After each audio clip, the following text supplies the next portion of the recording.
While starving villagers boiled grass and tree bark, Yun Kai opened a hidden, modern supermarket and bought a steaming pizza.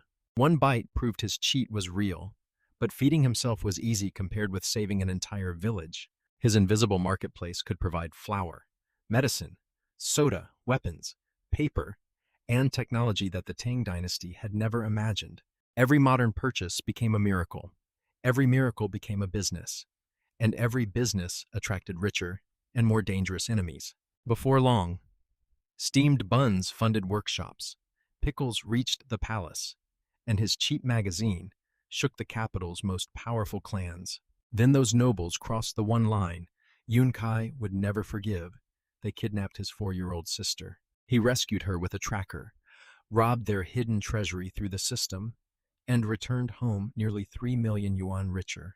Now the boy who was supposed to survive quietly would feed thousands, build his own power, and challenge an ancient aristocratic empire. A girl named Yuchi showed up at the post station and outbid everyone for his manuscript, offering 1,500 coins. She's about 13 or 14, from the powerful Chung family. Manager Li gave her a copy of his Xin magazine to pass along to someone called Yun Shang with a message about marriage. After that, the other managers had no choice but to leave deposits for the next issue instead. Yuchi came to his village, Shigao, mainly because she'd run out of the drunken crab Yun Kai gave her last time. She brought along a cold-looking young boy in white carrying a sword. Actually, a girl dressed as a man called Third Son. This person got really excited seeing his 20 Fergana horses, since even one cost 300 strings of coins in the capital. Yun Kai spotted them from the hill and ran down to greet Yuchi. She arrived right at breakfast time, clearly on purpose. So Yun Kai promised to cook for her personally. She forgot all about her sword-carrying companion and followed him up the hill eagerly while the boy stayed behind admiring the horses. Up on the hill, the villagers had just finished handing off 5,000 bonds to the mail courier when everyone saw Yuchi, this gorgeous girl in yellow with snow-white skin. They all froze. His little sister called her a fairy sister, which broke the awkward silence and made everyone laugh. Yun Kai introduced Yuchi to the villagers. She was humble and sweet, telling everyone to just call her Cheer. Second Grandpa seated her at the stone table and ordered drinks.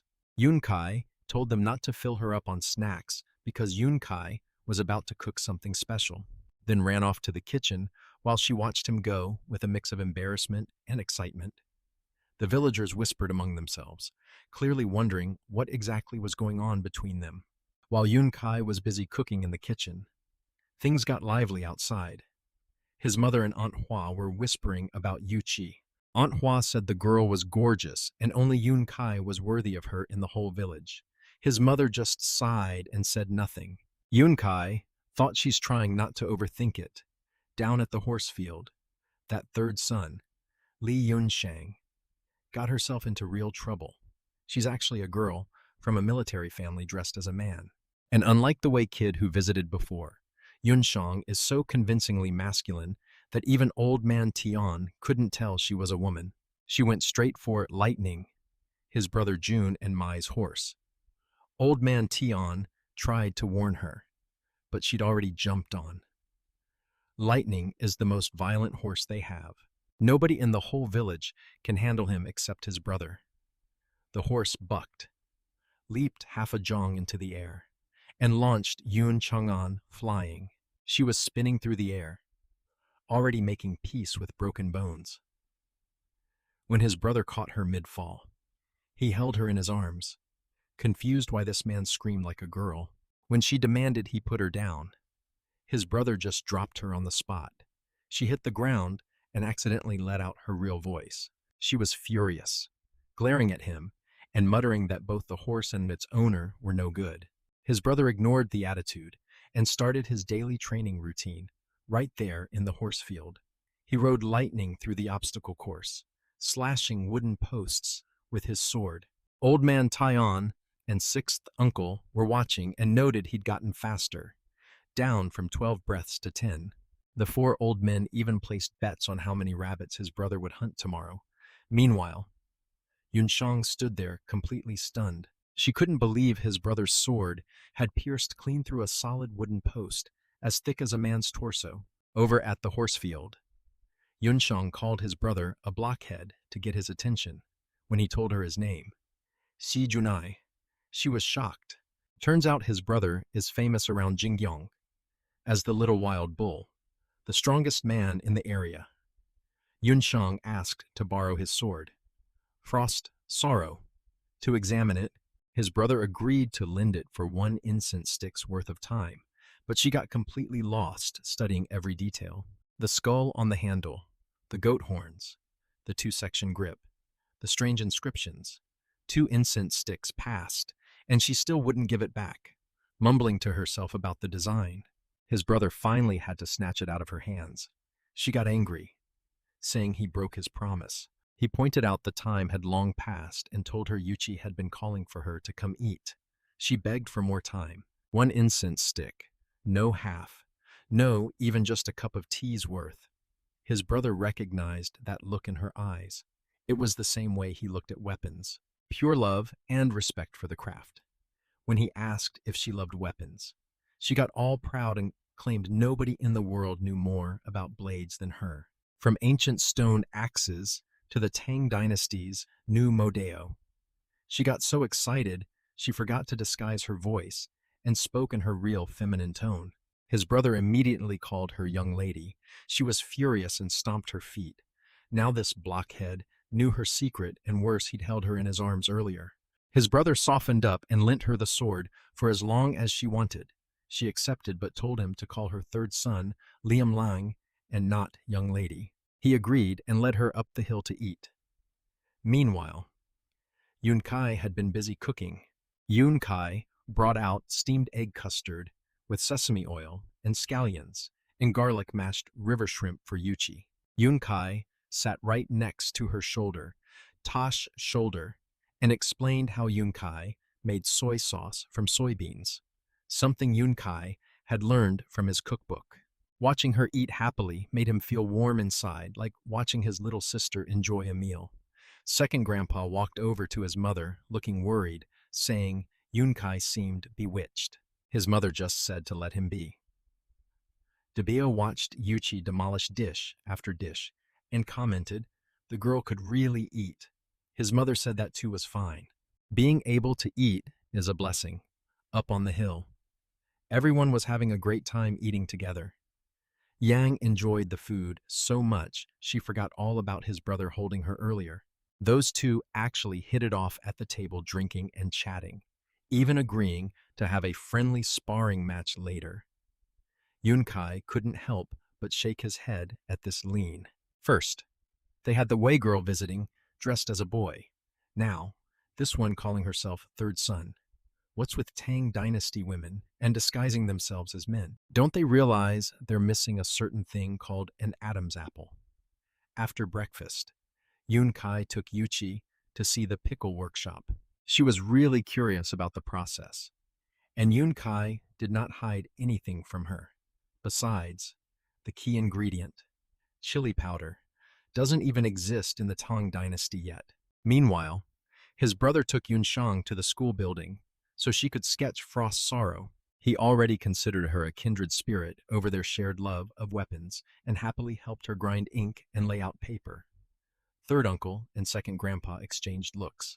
What could possibly be more important to these brothers than making money over at the Jingyong Post Station? Things were going wild. The place was packed wall to wall. His 5,000 buns had mostly sold out within an hour. Word had spread among travelers that the station had amazing steamed buns, especially the crab meat ones. And since anyone traveling by horse in this era has money, the customers kept coming. Then General Zhang Lang showed up, a hero of the Xuanwu Gate incident, one of the most powerful men in the empire. He was seeing off some of his warrior brothers and wanted them fed properly. When he found out the buns were rationed at 2 per person, he got upset. He dumped gold and silver on the table and demanded enough buns for his whole group, plus 100 each for the ones traveling far. Constable Chai rushed off toward his village to place an emergency order. Manager Lee remembered the jar of drunken crab Yunkai had given him. He could barely chew it himself with his bad teeth. So, he offered it to Zhongling's group. They went crazy for it.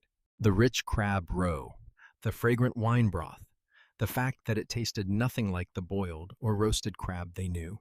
They ate all 11 crabs, shells and all, crunching everything down. Zhonglong loved it so much he ordered 100 jars delivered to his mansion, tossing Lee a bag of gold and silver without even asking the price. Manager Lee accepted it without worrying about the exact cost. He figured he and Yunkai could settle up later. Yunkai was in the pickle workshop teaching Yuchi how to make pickled vegetables when second grandpa called him out.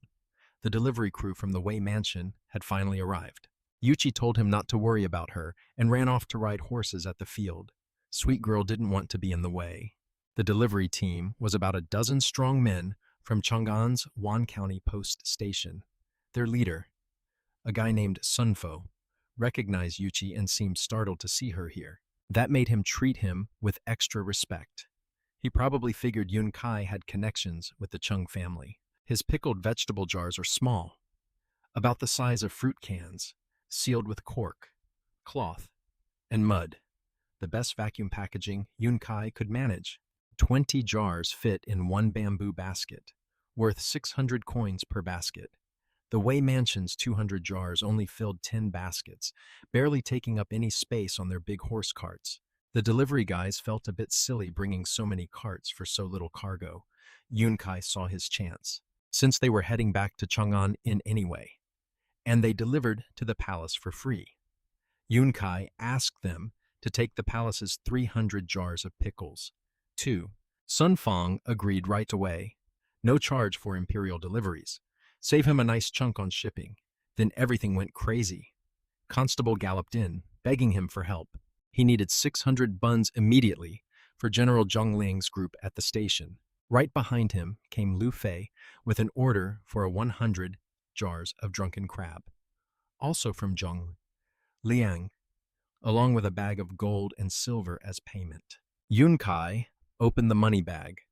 Gold leaves worth 1.5 taels, plus 15 silver ingots, over 30 strings of copper coins total. His light screen showed Yunkai could recycle the gold alone for 15,000 yuan. Yunkai priced the drunken crab at 300 coins per jar, 10 times the pickle price. Meanwhile, each jar cost him around 10 yuan to make thanks to buying ingredients through the light screen. So at 300 coins, that's a fantastic profit. The 30-odd strings of copper covered exactly 100 jars for the buns. Second grandpa said they already had over 1,000 ready, since Ugly Annie had kept the stove running all morning. Constable Chai took them all and doubled his daily order going forward. 10,000 buns per day from now on, after they ran off to load up. Yunkai recycled the gold through his light screen. His balance jumped to 258,080 yuan. Yunkai had already earned back the cost of the flour and then some. Then Yunkai looked over at Sun Fang and his half-empty carts. An idea started forming in his head. Yunkai invited him to stay for lunch. Maybe wait until the afternoon heat passed before heading back. After all, there was no rush. Right at the village entrance, his brother and Yunkai said goodbye to Yuchi and Yunshan. Yunkai had wasted too much time having lunch with Sun Fang and missed his chance to spend more quality time with Yuchi. Yunkai tried to get her to stay overnight by promising cake, but she said her mother from the strict Che family would punish her if she didn't get home. Yan reluctantly returned Frost's sorrow to his brother. Her own sword looked fine on the outside, but the blade inside was actually snapped clean. His brother had cut right through it during their sparring. She promised to come back in a few days with weapons she designed herself. His brother agreed, and those two made plans to fight again. Before Yuchi left, Yunkai told her she could send letters anytime asking for food, and Yunkai had have it delivered. Chang'an is only half a day by fast horse. She blushed and quietly agreed. After they left, Yunkai called a meeting at his house, the first real business meeting for their village operations. His brother stood guard at the gate, while everyone gathered in the courtyard. Yun Kai had all his key people there. Aunt Hua running the dried fish workshop, his mother running the pickle workshop, second grandpa on pottery, sixth uncle on logistics, ugly Annie on the kitchen, third uncle on the school and printing shop, and Dashan and Dio handling accounts and purchasing. First, Yun Kai announced that every manager would get 1 string of copper coins per month as salary on top of what they already earn. His mother nearly protested. 1 string is a lot, enough to marry a wife with 3, but Yun Kai told her to hear him out. Then Yun Kai laid out the numbers. The kitchen alone, with 10,000 buns a day, brings in over 10,000 coins daily. That's 300 strings per month. His mother went quiet after hearing that. Yun Kai told them Constable Chai is hiring 50 workers for them, 20 women for the kitchen to make buns, 20 for 6th uncle's logistics team, and 10 for 2nd grandpa's pottery workshop. They'll get room, board, and 100 coins monthly. Yun Kai told 6th uncle to build temporary shelters at the village entrance for the new workers and reminded 2nd grandpa to keep working on perfecting the toilet. They need a smooth glaze finish so waste rinses off clean for his mother. Yun Kai assigned the 100-jar drunken crab order. She and Aunt Hua will work together. Aunt Hua's fish team will supply the crabs so the kids can focus on studying. His mother suggested trading buns for crabs from other villages, but Yun Kai told her to pay fair market price. Yun Kai handed her 5,000 coins from the morning's bun sales for purchasing. Finally, Yun Kai turned to 3rd uncle about the magazine. Yun Kai had given all remaining first edition copies of Xiyin to Sun Fang to distribute in Chang'an as free samples and investment to build bus. They already had 11 paid orders for the 2nd issue, just from yesterday's deliveries around Jingyong, with Chang'an's population of millions, and at least 10 to 20% being literate. Yun Kai told 3rd uncle to print 10,000 copies of the 2nd issue. But the situation kept escalating. He could hardly believe the number, but Yun Kai was confident. Yun Kai was actually worried it wouldn't be enough. Early next morning, Constable Chai showed up before dawn with his crew to pick up 10,000 buns. Yun Kai sat with him eating porridge while they waited. He told him his plan for the pickles. He buys them from him at 30 coins a jar, splits each jar into 10 small dishes, and sells each dish for 5 coins. That's 50 coins per jar, 20 coins profit. Yun Kai called him a crook, but he made a fair point. The people stopping at his station are all wealthy travelers who expect good food and don't care about price. Yun Kai fired back that Yun Kai knew he was marking up his buns. 2, selling 3 for 5 coins, pocketing 2 coins, profit each. He was surprised Yun Kai found out, but Yun Kai told him the 50 workers he hired for him liked to gossip. He dropped the act and paid everything up front. No haggling. The day's order came to 12,500 coins for buns plus 3 strings for pickles. Yun Kai had Debio count and record it all. Constable Chai rushed off to get back before the morning crowd hit the station. Meanwhile, in Chang'an, things were getting wild. Sun Fang, the delivery guy from yesterday, had left copies of My Zine magazine on his desk at the Wan County Post Station. His boss, a station manager named Wang Chang'an from the Wang clan, grabbed one and stayed up all night reading The Butterfly Lovers. He was so hooked, he stormed into Sun Fang's office, demanding the next volume, immediately threatening to dock his pay. But that was just the beginning. The people Sun Fang had delivered free copies to started showing up at the post station in droves. They were all furious that the story was unfinished and demanded the next issue. These weren't ordinary folk. They were powerful families from the capital. One household sent a servant with 100 coins for 5 copies. The Yang family wanted 25 copies for 500 coins. The Qin family ordered 10. The Su family, another 25. Then a man from Ping Kong Bookshop showed up and dropped a deposit for 5,000 copies. plus an invitation for Sun Fang and Wang Chang'an to dine at a fancy restaurant to discuss business. Poor Sun Fang was caught in the middle of a storm Yun Kai had started, and the second issue wasn't even printed yet. What Yun Kai did not know at the time was that his little magazine had stirred up a hornet's nest in Chang'an. Sun Fang got dragged to the Emerald Willow Pavilion, a high-class pleasure house in Pingkong district that he could never afford on his salary. His boss, Wang Chang'an, tagged along. But the moment they walked into the private room, Wang Chang'an spotted the host and went pale. He dropped to his knees and called the man 13th uncle. The man was Wang Yuan, the head of all the Taiwan Wang clan's business operations in Wan County. Even the county magistrate, who's related to the Chang'an Sun imperial in-laws, has to show him respect. Turns out the Pingkong bookshop that ordered 5,000 copies of his magazine belongs to him. 2. Wang Yuan dismissed his nephew like flicking away dust and sat down with Sun Fang alone. He wanted to know everything about the story magazine. Sun Fang told him what he knew, that Yun Kai was a teenage boy from Shigao village, that Yun Kai supplied goods to the Wei Mansion and the Imperial Palace, and that he saw Yuchi at his village.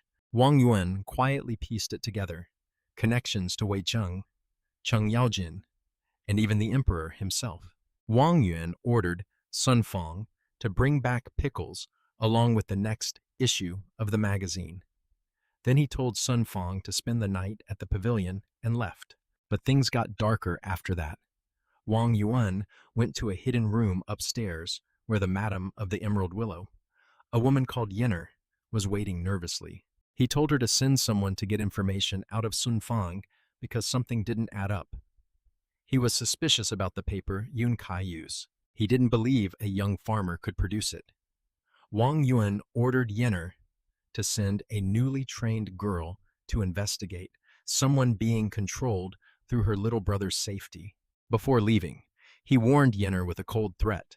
If she couldn't handle the matter of the gray paper quietly, she should prepare to join her dead parents in the afterlife.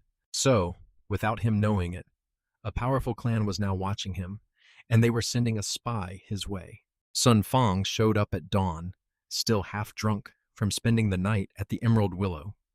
He dropped a bomb on third uncle at breakfast. They needed 15,000 copies of Zen Pingkong Bookshop, ordered 5,000. Huan Bookshop, another 5,000, and various smaller buyers added up to nearly 4,000 more. Third uncle dropped his bowl and chopsticks and sprinted to his house to wake him up. At first, Yun Kai played it cool. 200,000 copies for 100 strings of coins. Sounded like a lot, but not that impressive when you convert it. Then Yun Kai did the math in gold.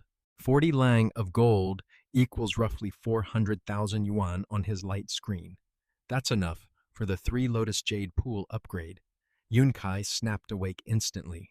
Yun Kai told third uncle to print like crazy and borrowed sixth uncle's logistics crew for the day.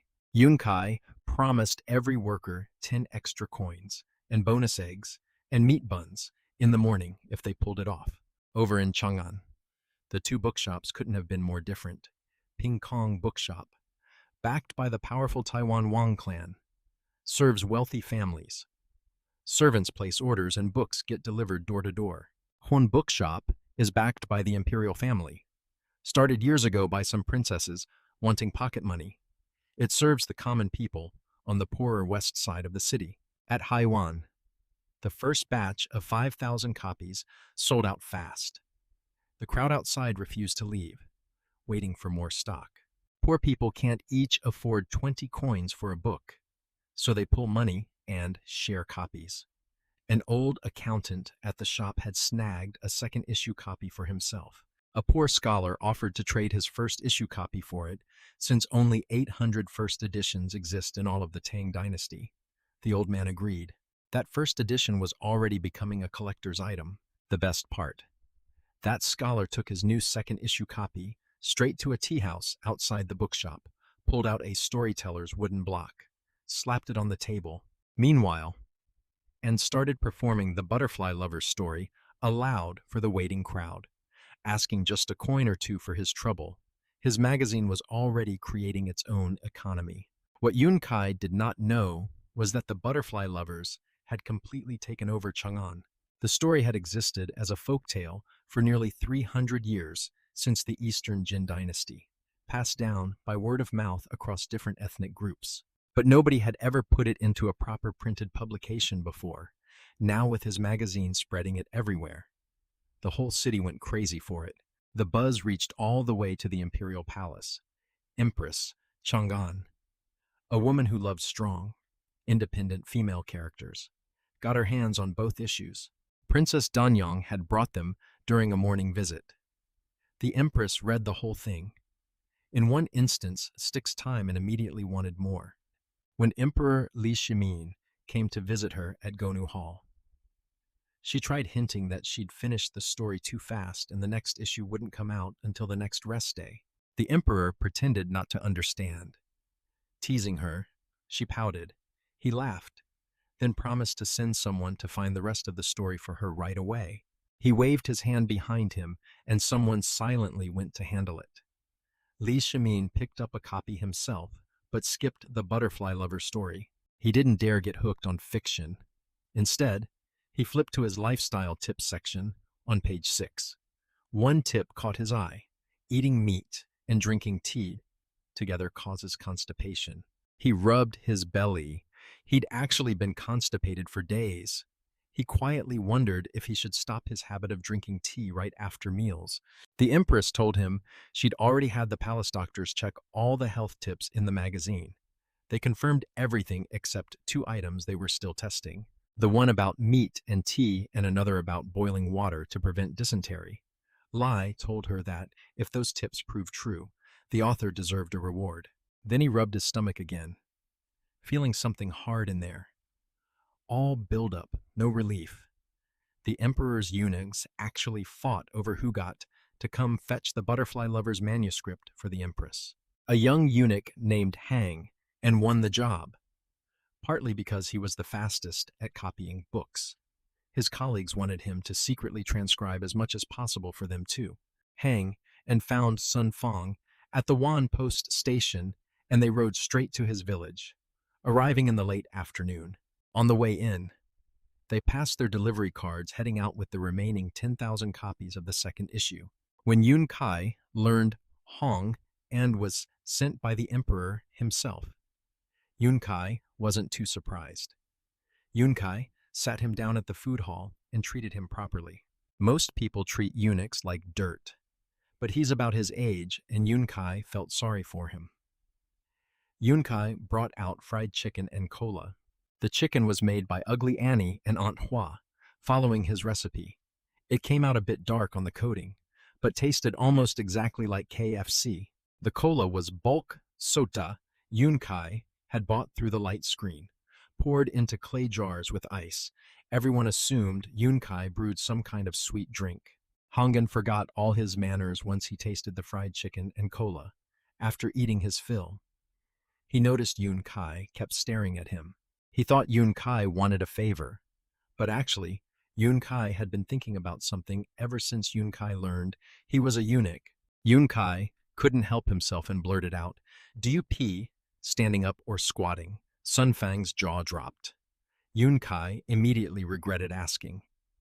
Hangman took it surprisingly well. Yun Kai changed the subject and handed him 2 things: a sheet of A4 paper to deliver to the Emperor and the complete butterfly lover's manuscript for the Empress. Yun Kai asked him to pass along a message. Since the magazine was still serializing the story, Yun Kai hoped she'd keep the manuscript safe and not lose it. At the village entrance, just as Hung An was climbing into the carriage, Yun Kai slipped him a small porcelain bottle. He looked at it, and his eyes went red. He understood instantly what it was for. Eunuchs have a problem. They can't fully control their bladder, so they constantly smell of urine. It's one of the reasons people avoid them. Yun Kai told him to just point the nozzle at his clothes and press once. The jasmine fragrance lasts a full day. Hung An could barely speak. He just said he'd remember his kindness and left, after they were gone. Ugly Auntie was scrubbing down the chair, Hang An had sat in. DeBeo started making a thoughtless comment about eunuchs being unable to continue their family line. But Ugly Annie shut him up with a glare. Yunkai walked home without saying much. The world has too many sad things. On the carriage ride back to Chang'an, Hang'an changed out of his urine-stained undergarments in private and tried the spray bottle on himself. The smell vanished completely. He pulled back the window curtain, looked back toward his village, and whispered his thanks and his answer. He peed standing up. Back at the palace, Hang'an delivered everything. He gave the butterfly lover's manuscript to the Empress's people and rushed the A4 paper to Emperor Li Shimin personally. The emperor confirmed that Hang An had received the paper openly in front of villagers and Sunfang, and that nobody had seen what was written inside. Lai unfolded his letter and smiled. Yunkai had written out the formula for making his gray paper, the cheap kind Yunkai used for printing. He muttered that the process was surprisingly simple, costing less than a fifth of regular rice paper. He called it a gift too generous to refuse. He tucked it carefully inside a copy of Records of the Grand Historian on his bookshelf. Then he spoke to someone hidden behind that same bookshelf, apparently a secret bodyguard, telling them to rest at home after the memorial services for the dead princes were finished. A hoarse voice answered, "Thank you, Your Majesty." From inside, Li Shimin also put down his teacup after remembering his magazine tip about tea and meat causing constipation. He summoned his three top advisors, Chang'an, Wuji, Fong Xinling Ling, and Du Ruho. Meanwhile, his magazine was causing chaos at General Chang'an Yuan's mansion. Everyone in Chang'an assumed the Chang'an family was behind Xin because of Yuqi's connection to him. Cheng, Yao, Jin spent the whole day getting invitation cards from friends and officials, all mentioning Jing. He was completely baffled. He'd never even heard of it and didn't own a single bookshop. A note from his sworn brother, Qin Sheng, finally gave him a clue. It mentioned Yuqi by name. Chang'an Yawen figured the mystery was connected to his young family member, but decided to visit Qin Sheng first before confronting her. The next morning at Qin Sheng's mansion, Chang'an Yaojin walked in expecting a quiet chat, but found Su Shiji, another old war buddy from their bandit days. Already they're looking furious. Su Sheri accused Chang'an Yaojin of hoarding a secret paper-making formula and cutting his brothers out of the profits. Chung Yao. Jin had no idea what he was talking about and nearly exploded. He swore on his honor he'd never seen the magazine before today. Qin Xiang, the eldest of the three and two, sick from old battle wounds to stand, calmed them down. Cheng Yaojin pulled out the stack of invitation cards he'd been receiving, dozens of them, all asking about Zine. He finally looked at the magazine in his hands, and it dawned on him. All his headaches these past 2 days were because of a few sheets of paper. At Qin Sheng's mansion, the three old war buddies kept arguing about who was behind his magazine. Sushi pointed out that even if Chang'an Yaojin truly knew nothing, the connection to Yuqi was real. His own household servants had confirmed it. He asked Cheng Yaojin directly whether his stepdaughter could really have the ability to make paper and publish books on her own. Cheng Yaojin spat on the floor in frustration. He said his stepdaughter only knew how to eat and had zero talent for anything like paper making. If she could make paper, he would not have needed to borrow money from his brothers to fund that salt peter mining operation in Sichuan. But the situation kept escalating. Sushi dodged the spit and fired back that Yuqi avoided her stepfather because he was ugly and had no idea how to treat people with warmth. That stung. But Cheng Yaojin could not really argue. Qin Sheng, always the calm one, despite his deteriorating health, steered the conversation back to what mattered. He explained that the whole capital was buzzing with rumors that Cheng Yaojin had stumbled onto a secret paper-making formula. The noble clans who had been sitting on the fence were now starting to pay attention. Qin Xiang had hoped this was their chance to challenge the old aristocratic families who monopolized education and talent through their control of paper and books. Cheap paper meant cheap books, and cheap books meant ordinary people could finally study and compete with the elite. It would break the stranglehold that the 5 great surnames and 7 noble clans held over the empire. Sushuri agreed completely. Even if Chang'an Yawene was not the source, the paper was real and someone was making it. If they could find that person and form an alliance, the new nobility that had risen alongside Li Shimin would finally have a weapon against the old guard.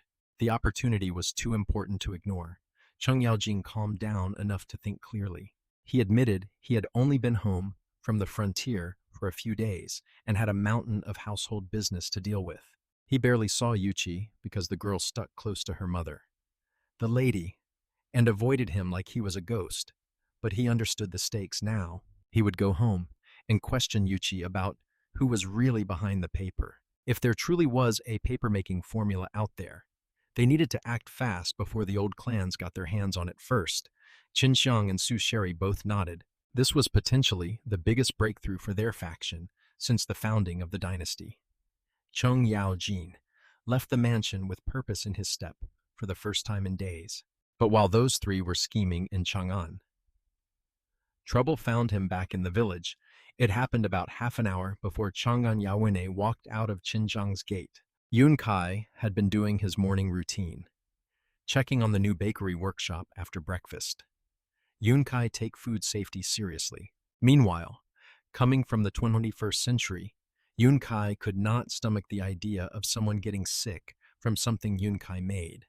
The bakery was a recent addition to their operations. After Constable Chai tasted their steamed buns and flour rolls, he started ordering those. 2. The bakery alone was pulling in 20,000 coins a day, with a net profit of about 12,000. That works out to 360 strings of copper per month. Insane margins.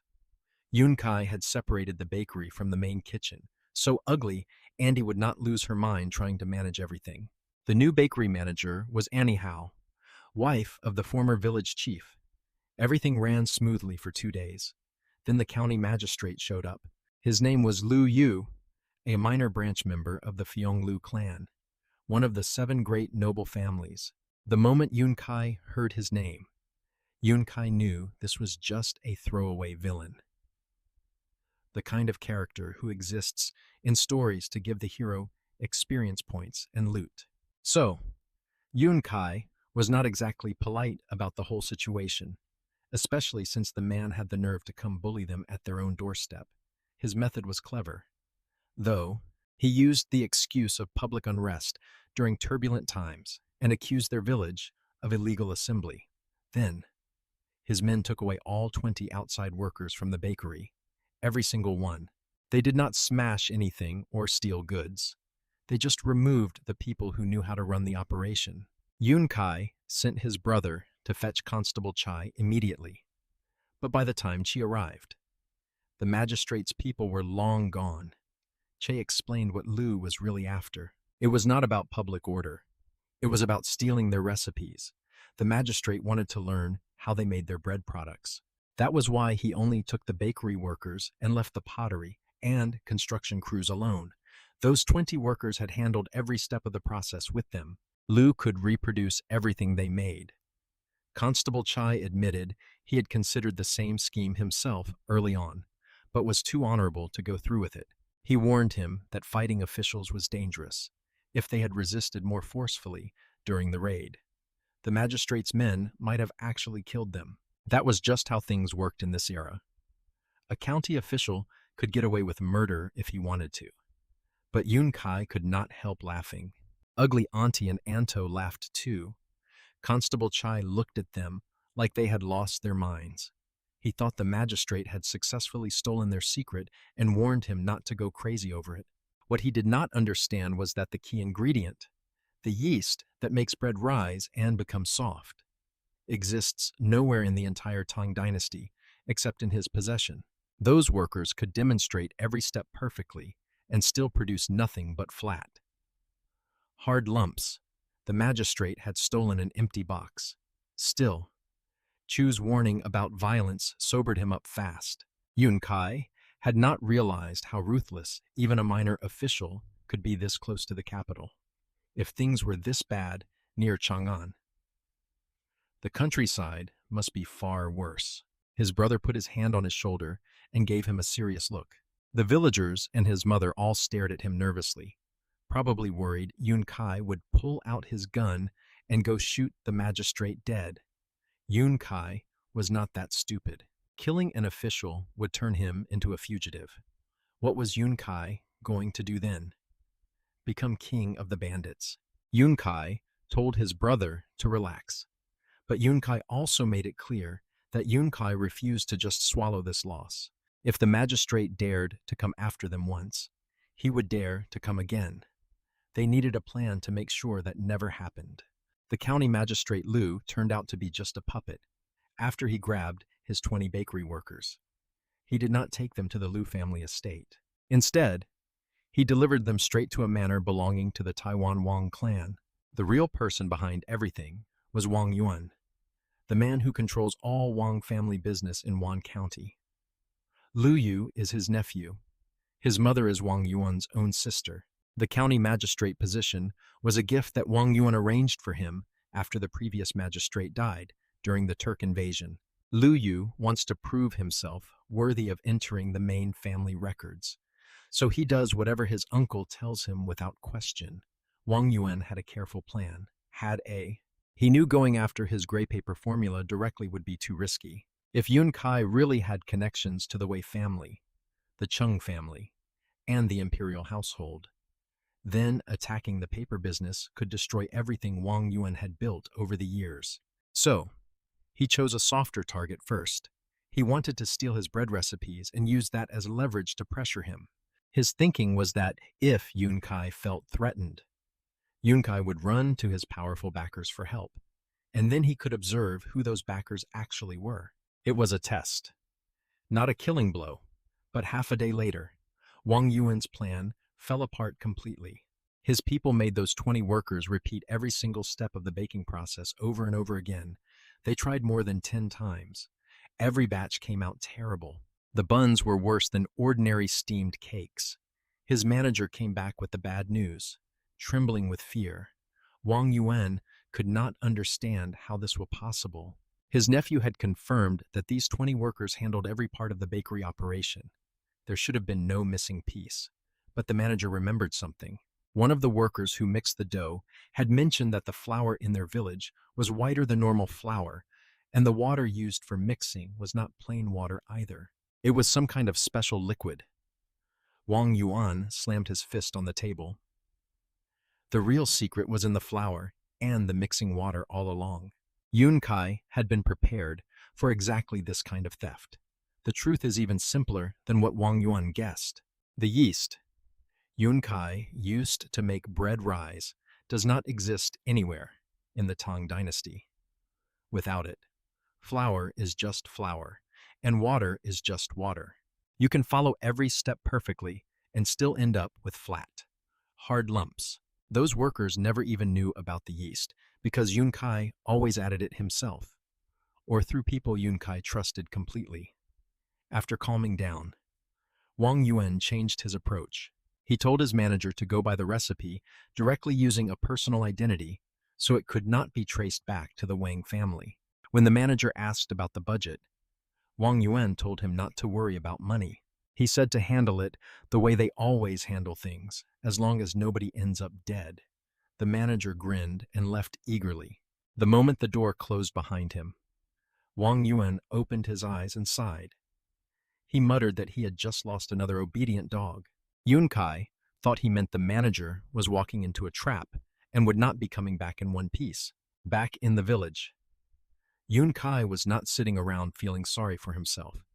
Yun Kai had Constable Chai bring in 20 replacement workers right away. Yun Kai was feeling confident. Yun Kai thought to himself that Yun Kai was the chosen one of this world, and nobody could scare him. Yun Kai was ready to shout something dramatic about bringing on whatever challenges they had. Then the children came running into the village, crying and screaming. Diu and her Guzi were at the front. tears and snot covering their faces. They were sobbing so hard they could barely get the words out. They said their leader had been grabbed. Bad people had taken her away. Yunkai froze for a moment before Yunkai realized who their leader was. It was his little sister, Ruo Hui. She is only 4 and 1/2 years old. The kids had been playing by the creek when several men burst out of the forest. They kicked Danu aside and snatched his sister. Erguzi said she bit one of the men, so the man hit her and she closed her eyes and went quiet. He asked him through his tears if his little Annie was dead. His blood went cold. Second Grandpa rushed over, and Yunkai told him to gather every single villager on the East Hill immediately and do a head count to see if anyone else was missing. His brother Junmai came sprinting over when he heard the children repeat what happened. The veins on his forehead looked ready to burst. Yunkai grabbed his arm and told him to go to the horse field and wait for him. Yunkai needed to run home first. Yunkai promised him their sister would be fine. He trusted him enough to listen. But Yunkai could see the rage barely contained behind his eyes. Yunkai ran home as fast as his legs could carry him. All Yunkai could think about was that sticky little girl who always clung to him. She is 4 years old. She did nothing wrong. Whatever grudge these people have is with him, not with a child who still calls pretty visitors fairy sisters. Yunkai bit his lip so hard it bled. The pain sharpened his focus. Under his bed, Yunkai found a small box about the size of a phone. Inside was a tracking device Yunkai had bought from the light screen a while back, just as a precaution. Yunkai never expected to actually need it. Yunkai pressed the power button and the dark screen lit up with a coordinate grid. 3 dots blinked in the center area. The middle one was him. The left, that was his mother. The right one was his brother. Each of them wears a pendant on a cord around their neck. His is a snake for his zodiac sign. His brother wears a tiger. His sister wears a rabbit. The pendants are signal transmitters. Yunkai zoomed out on the screen and found a 4th dot. It was moving north, not very fast, but it was already near the edge of the tracker's 5 kilometers range, without satellite support. That is as far as the device can detect. Yunkai kicked off his straw sandals and pulled on his cloth shoes. Then Yunkai dragged a wooden chest out from under the bed. Inside were 2 weapons, a titanium alloy combat knife. Yunkai had bought the first time Yunkai faced the Turks, and an Uzi submachine gun Yunkai had bought the second time. His light screen popped up showing his balance at 252,000 yuan. 9 bullets cost 20 yuan each. Yunkai started buying. Bye-bye. Bye-bye-bye-bye. Bye-bye. Yunkai was done being careful. Someone took his little sister. Someone was going to pay for that with everything they had. It was deep autumn, and the forests were turning yellow and brown. Leaves fell from the bushes at the slightest touch. His brother and Yunkai rode north toward Jingyong County, passing the hillside where Yunkai had killed those Turkish soldiers for the first time, and then the valley where Yunkai had pretended to be a merchant. This was the farthest Yunkai had ever been from the village. But Yunkai had no interest in the scenery. All Yunkai could think about was his little sister. The tracker in his hand beeped steadily. They were getting closer. When they reached about 1,000 meters from her signal, the alarm started going off. Yunkai tightened his grip on the Uzi at his waist and told his brother they had stopped moving. They were probably resting somewhere up ahead. His brother nodded. He could not understand the device Yunkai was holding, but he trusted him completely. They tied their horses to a tree and continued on foot to avoid alerting anyone. Before they moved, his brother made one thing clear. He would go in first. Yunkai could only use his weapon after he confirmed their sister was safe. Yunkai agreed without argument. Yunkai had no skill with precise shooting anyway. Spraying bullets near a 4-year-old girl was not something Yunkai was willing to risk. They crept through the forest, using the shadows of the trees as cover. Yunkai was gasping for breath, trying to keep up with his brother. But Yunkai refused to slow down. Every second mattered. Within minutes, they reached the location. But what they found was not a group of bandits sitting around a campfire. It was a large estate, a wealthy family's compound, with high walls and solid gates. His brother froze and gripped his sword tighter. He recognized the place. It was the Wang family manor. Yunkai asked him how he knew, and he just shook his head. He told him they had a problem. Even if they fought, 10 of him could not break into this place. There were at least 100 guards inside.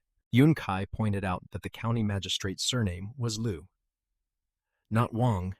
His brother said quietly that this meant more than one group of powerful people was targeting them. The magistrate Liu Yu and the Wang clan were working together. Cold sweat ran down his back. Yunkai squeezed the Uzi harder to steady his nerves. Yunkai told his brother it did not matter who was behind this. Their sister could not be harmed no matter what. He agreed with a single firm nod. Inside the manor, things were not as organized as Yunkai had feared. The Wang family steward was angry at the men who had brought his sister there. He told them to throw the unconscious girl into the storage room before the lady of the house saw her. Apparently, the mistress of the estate despised this kind of dirty business. The leader of the kidnappers, a big man with a thick beard, was upset, too. He told the steward that grabbing someone from Shago village was asking for trouble. He said he had repaid his debt and wanted nothing more to do with the steward ever again. Then he took his men and disappeared through the back gate on horseback. The steward did not understand what the big man meant about their village being dangerous. He just snorted, locked the storage room, and walked away toward the front courtyard. At least the bearded man had been careful enough to lay his sister down gently in a wooden crate inside the storage room. Small mercy from a kidnapper. They waited until midnight. The estate was dark and silent. His brother and Yunkai moved through the grass like shadows until they reached a large tree near the back wall. Yunkai checked the tracker one more time. His sister's signal was coming from just 7 or 8 meters past the back gate. His brother did not understand him, so Yunkai converted it for him. About 2 zhang, very close.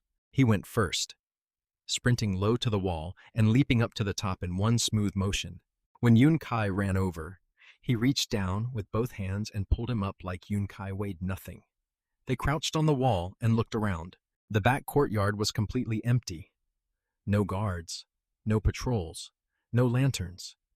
Yunkai was confused. In every drama Yunkai had watched, rich estates had tight security everywhere. His brother explained simply that the Wang clan status was so high that nobody in the area would dare rob them. They did not need heavy security because their name alone was their protection. They dropped down into the courtyard. Yunkai followed the tracker signal to a wooden door in the northeast corner. His brother whispered, asking if she was inside. Yunkai nodded and told him to open it and find out. Yunkai quickly purchased a pair of bolt cutters from his light screen. The lock on the door was pathetically weak. One squeeze and it snapped clean off. Yunkai pushed the door open slowly, trying not to make any noise. Yunkai pulled out his lighter and flicked it on. The small flame lit up the dark room, and the first thing Yunkai saw was his little sister lying on top of a wooden crate. She was still unconscious. Yunkai rushed over and scooped her up, checking her body for injuries. Yunkai found a large bump on the back of her head where someone had hit her. Rage burned through him. She is 4 years old. What kind of animal hits a 4-year-old child on the head hard enough to knock her out? Yunkai kissed her forehead and turned to leave immediately. But then his light screen started flashing wildly in the darkness. It had detected valuable items in the storage room.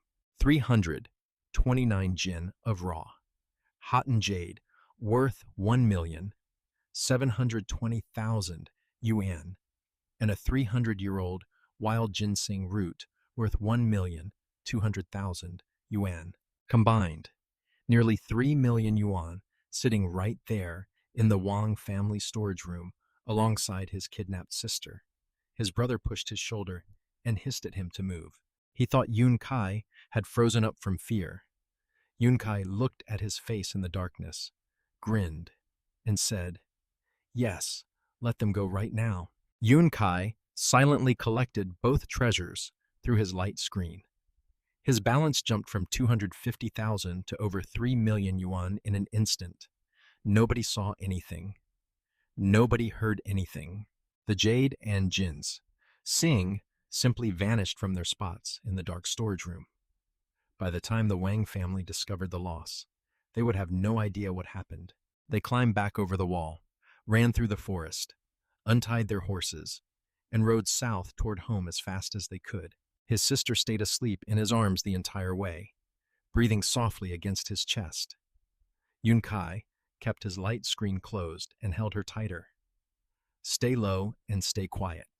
They had rescued his sister and accidentally robbed one of the most powerful families in the region. Tonight was a good night. They got back to the village late that night. It was not long before his little sister woke up. The first thing she said was that she was hungry and her tummy was flat and sad. Yun Kai reached over and gently touched the bump on the back of her head. She scrunched up her little eyebrows and then her lips started trembling. She wailed that it did not hurt before. But the moment Yun Kai touched it, now it hurt. Classic little kid logic. After calming her down, Yun Kai asked her what happened. She told him everything in her own simple way. She saw some bad men come out of the trees. A big one with a beard tried to grab her. She bit him. Then everything went dark. His mother listened carefully and nodded with relief. The girl seemed perfectly normal. No signs of lasting trauma. At least they did not have to worry about her losing her mind from the experience. That was the best outcome they could hope for given the circumstances. Yun Kai bought a pile of cakes and candy from his light screen and gave them all to her. The moment she had sweets in her hands, she bounced right back to her usual cheerful self. Watching her stuff her face with sugar and cream made some of the guilt in his chest ease up. Kids are amazing that way. The pain ends the moment something sweet shows up. Later, his brother and Yun Kai sat in the courtyard drinking fruit wine. Yun Kai closed his light screen and took a deep breath. His balance had jumped past 3 million yuan overnight. Thanks to the jade and ginseng Yun Kai collected from the Wang family storage room. Yun Kai still could not wrap his head around suddenly being this rich. Yun Kai had no idea what to spend it on. Then a thought hit him. Yun Kai turned to his brother and said, they needed to build their own fighting force. He looked at him with surprise. Yun Kai explained that today's kidnapping could happen again. If they had people secretly guarding the village and protecting everyone around the clock, they would never be caught off guard like this again. He asked if Yun Kai meant hiring bodyguards. Yun Kai said, no, hired guards could not be fully trusted. Sixth uncle had told him there were slave markets in the county and in Chang'an. Yun Kai wanted to buy orphan children and raise them as their own loyal soldiers. This idea had been brewing in his mind for a while. Anyone trying to grow a business in this era was going to attract enemies. Having his own armed force would be the fangs Yun Kai needed to survive in the Tang Dynasty. People might not intend to harm a tiger, but the tiger always has the will to harm people. His brother stared at him for a long moment. Then he drained his wine cup in one gulp and said just 2 words, do it. The next morning, at the Wang family manor, the steward went absolutely berserk. He smashed everything on his desk and then started slapping his head guard across the face. Over 100 guards in the estate, and somehow someone had snuck in overnight and taken the girl right out of the storage room. The guard tried to suggest going to their village openly to take her back, but the steward slapped him 3 more times for that stupid idea. If they marched in publicly, the whole world would know the Taiwan Wang clan was bullying a small village. The steward's career would be finished and possibly his life. 2. He ordered everyone to keep their mouths shut. Under no circumstances could Wang Yuan find out what happened. Then he told the guards to load several crates of jade rough stones onto carts and deliver them to Chang'an for an important event the next day. Yun Kai had to suppress a laugh when Yun Kai heard about this later. Those jade crates were going to be a lot lighter than the steward expected. 329 jin of Rawaiti jade had already been recycled through his light screen the night before. Back at the village, Yuan Kai watched his sister running around with the other kids like nothing had happened. Good as new. That is the beauty of being 4 years old. The scar heals and the memory fades before lunch. Sun Fang showed up that afternoon with a letter for him. He said it came from the Chang'an family estate, and he had been told to deliver it personally into his hands. He poured himself a cup of fruit wine and started munching on spicy dried fish while Yun Kai opened the letter.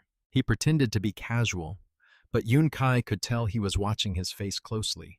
The whole capital was buzzing with rumors that General Qing Yaojin was behind his magazine, and Sun Fang wanted to figure out the truth. Yun Kai read the letter and smiled. It was from Yuqi. She was inviting him to attend the grand opening of the Chang'an family's new restaurant in Chang'an, a place called Drunken Immortal House. Yun Kai asked Sun Fang how far Chang'an was from their village.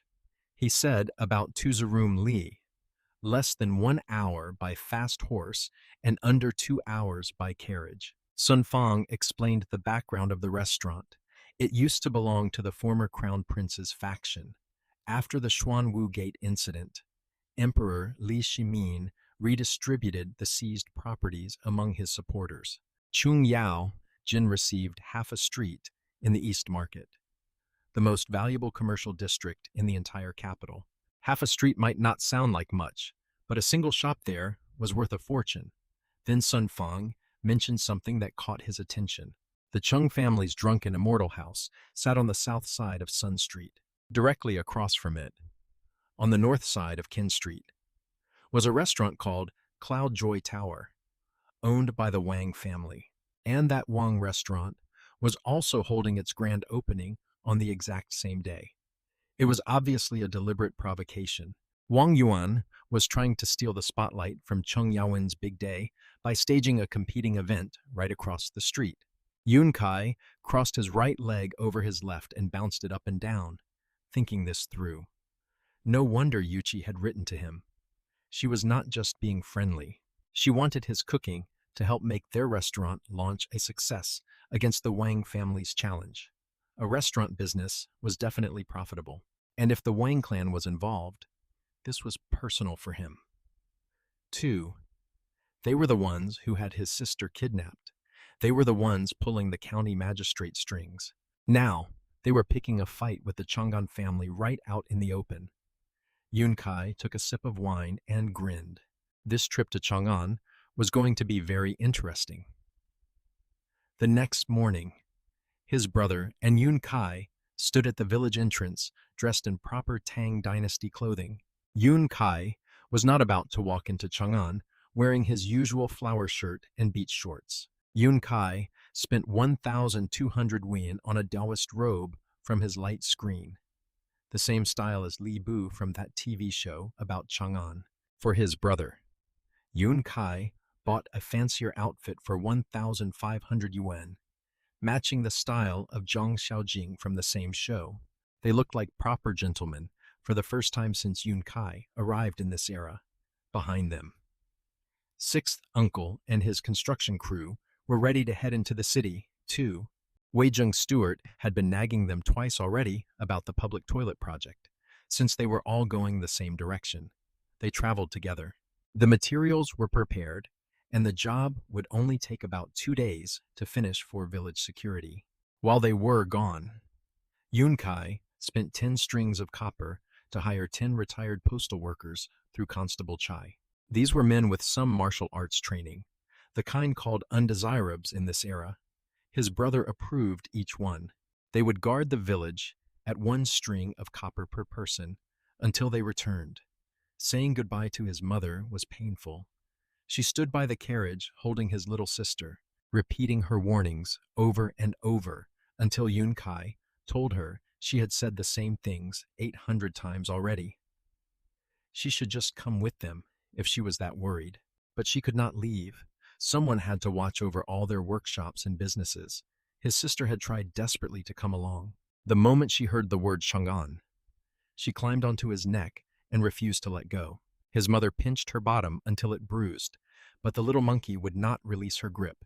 Finally, his mother pretended to agree, telling her she could go. His sister started crying from the pain in her backside and exhausted herself so completely that she fell asleep in his arms. Then his mother snatched her back like the sneaky woman she is. Yunkai finally understood where his sister learned her stubborn personality. Like mother, like daughter. The real reason his mother was so anxious was his father. He had left for Chang'an too, and 3 years later, he still had not come home. She had sent people to search for him. His brother had gone looking countless times. Nothing. She was terrified of losing another family member to that city. She bit her lip to hold back tears as their carriage disappeared into the forest. Yunkai pretended not to notice. The journey from their village to Chang'an is about 2 zurume. They had to cross the river twice by ferry. The old boatman charged 15 coins for their entire group of nearly 20 people and 3 horse carts. But the situation kept escalating. Yunkai had no idea how the old man made a living on such tiny fees.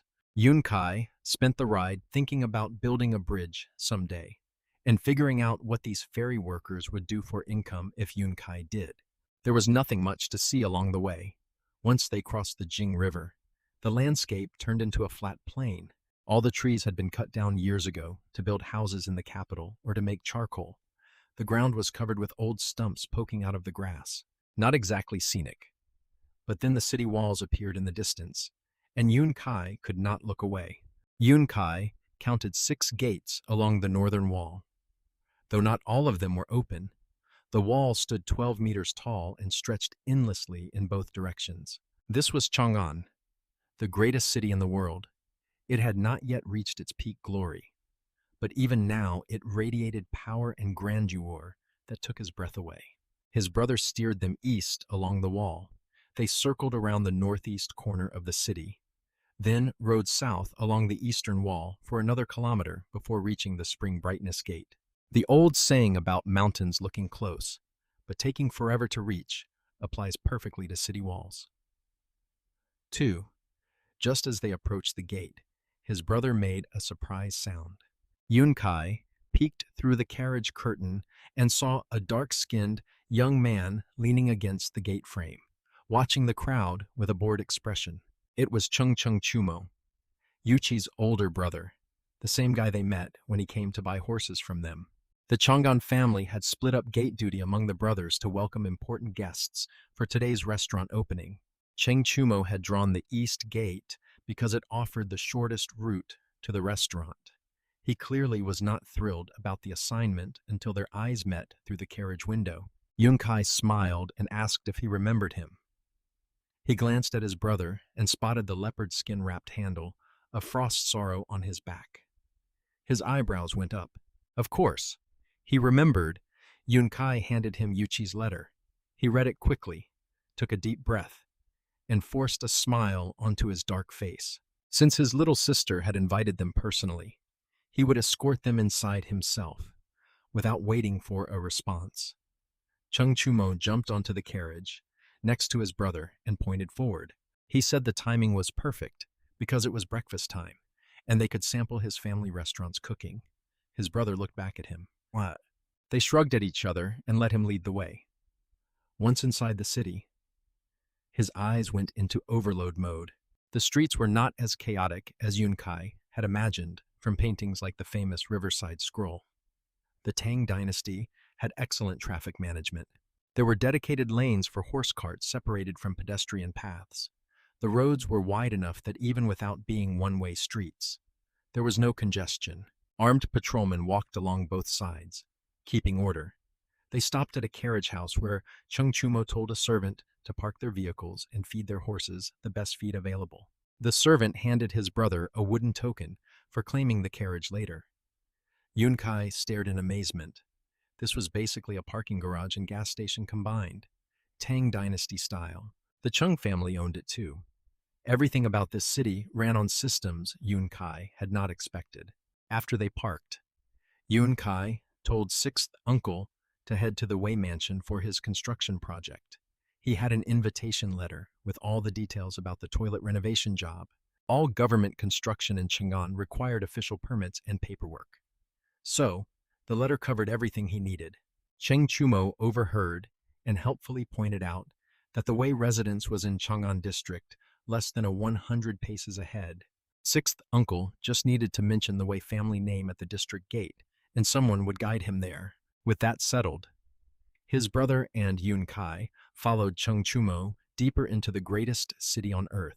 Breakfast was waiting, and so was a restaurant war between the Cheng family and the Wang clan. Yun Kai had a feeling this day was going to be memorable. They said goodbye to sixth uncle after agreeing to meet at the carriage house tomorrow at noon, then followed Chang'an Chengchumo through the streets toward the East Market. The main roads of Chang'an were impressively wide, but once they turned on to Sun's South Street, the roads narrowed to about 4 lanes wide. Both sides were lined with shops and small stalls selling all kinds of goods, even coming from the future. Yun Kai felt the urge to stop and browse. The variety was genuinely impressive for this era, with Cheng Chumo bulldozing through the crowd ahead of them. They reached the drunken immortal house quickly, but his attention was immediately pulled across the street to the Cloud Joy Tower. That place was packed with customers streaming in and out. Banners covered its front wall, each one bearing congratulatory messages from important people. The names on those banners were clearly not ordinary folk. Cheng Chumo spat toward the rival restaurant and cursed under his breath. He explained that the Wang family had deliberately timed their reopening to clash with today's launch purely to humiliate the Cheng family. A cold thought flickered through his mind. The Wang family, the same clan whose manor had held his kidnapped sister just days ago. Yun Kai hoped this was the same group. If so, fate had handed him a perfect excuse to settle that score publicly. Yun Kai would love nothing more than to embarrass them right back for what they did to his little sister. Looking at the two restaurants side by side, their buildings were similar in size and quality, but the difference in atmosphere was painfully obvious. Cloud Joy Tower was draped in decorations and buzzing with energy. Drunken Immortal House had nothing but a signboard above the door. No banners, no decorations, no crowd. It looked abandoned by comparison. Cheng Chumo noticed him studying the competition and got annoyed. He huffed and marched inside without waiting for them. His brother nudged him forward, and they followed him in. The ground floor was nicely arranged. Half traditional floor seating and half raised tables with stools. Big windows let in plenty of light. It would have been a pleasant space if it were not almost completely empty. The second floor had a scattering of guests, chatting in small groups. Some stood by the windows, staring across at Cloud Joy Tower, and commenting on how well it was doing. When they saw Cheng Chumo come up, everyone bowed respectfully. These were obviously minor figures who had come to show face, not anyone with real influence. No powerful person would bow that eagerly to a general's son. Cheng Chumo kept walking straight up to the 3rd floor. The moment they reached the top of the stairs, Yun Kai heard crying. A girl's soft sobbing echoed down the hallway. Chima's face changed instantly, and he sprinted toward a private room at the end of the corridor, shouting and asking who had bullied his little sister. Yun Kai recognized that voice right away. It was Yuchi. Yun Kai walked quickly to the doorway and peeked inside. She was sitting in a chair, surrounded by a pile of invitation reply cards. A young maid was dabbing at her tears with a cloth. Yuchi's shoulders were shaking with each sob. The sight twisted something in his chest. The maid spotted him lurking at the door first and demanded to know who Yun Kai was. Then Yuchi turned around and their eyes met. She called his name. Yun Kai called hers. Then there was an awkward silence that lasted about 1 incense stick's worth of time while they shuffled them properly into the room. When they came back in, Yuchi had fixed her makeup, but her big round eyes were still red and puffy. Yun Kai skipped all the pleasantries and asked her directly who had made her cry. Shimu looked like he wanted to say something, but could not find the words. So he just stared at his sister, too, waiting. Yuchi blushed furiously and stared at her sleeves without speaking. Her maid jumped in and explained everything with righteous indignation. The story was simple. Yuchi had learned cooking techniques from him and taught them to the restaurant's kitchen staff. She wanted to use those skills to make the drunken, immortal house a success. She had personally written invitation cards to all her friends, mostly daughters from noble families she had grown up with as part of the Chu clan circle. Every single one of them declined. The pile of cards on the table were all rejections, the same polite excuse repeated over and over: cannot attend. The Cloudjoy Tower across the street had stolen all potential customers with superior attractions, and the noble families did not want to be seen supporting the Chung family against the Wang clan. Yuqi had never been rejected like this before in her life. She grew up among these people. They were her childhood friends, her cousins, her social world. She did not understand that the political war between old and new nobility had made her friendships meaningless. Yunkai wanted to tell her she was naive for not seeing this coming. Her stepfather Cheng Yaojin was openly fighting the old aristocratic clans.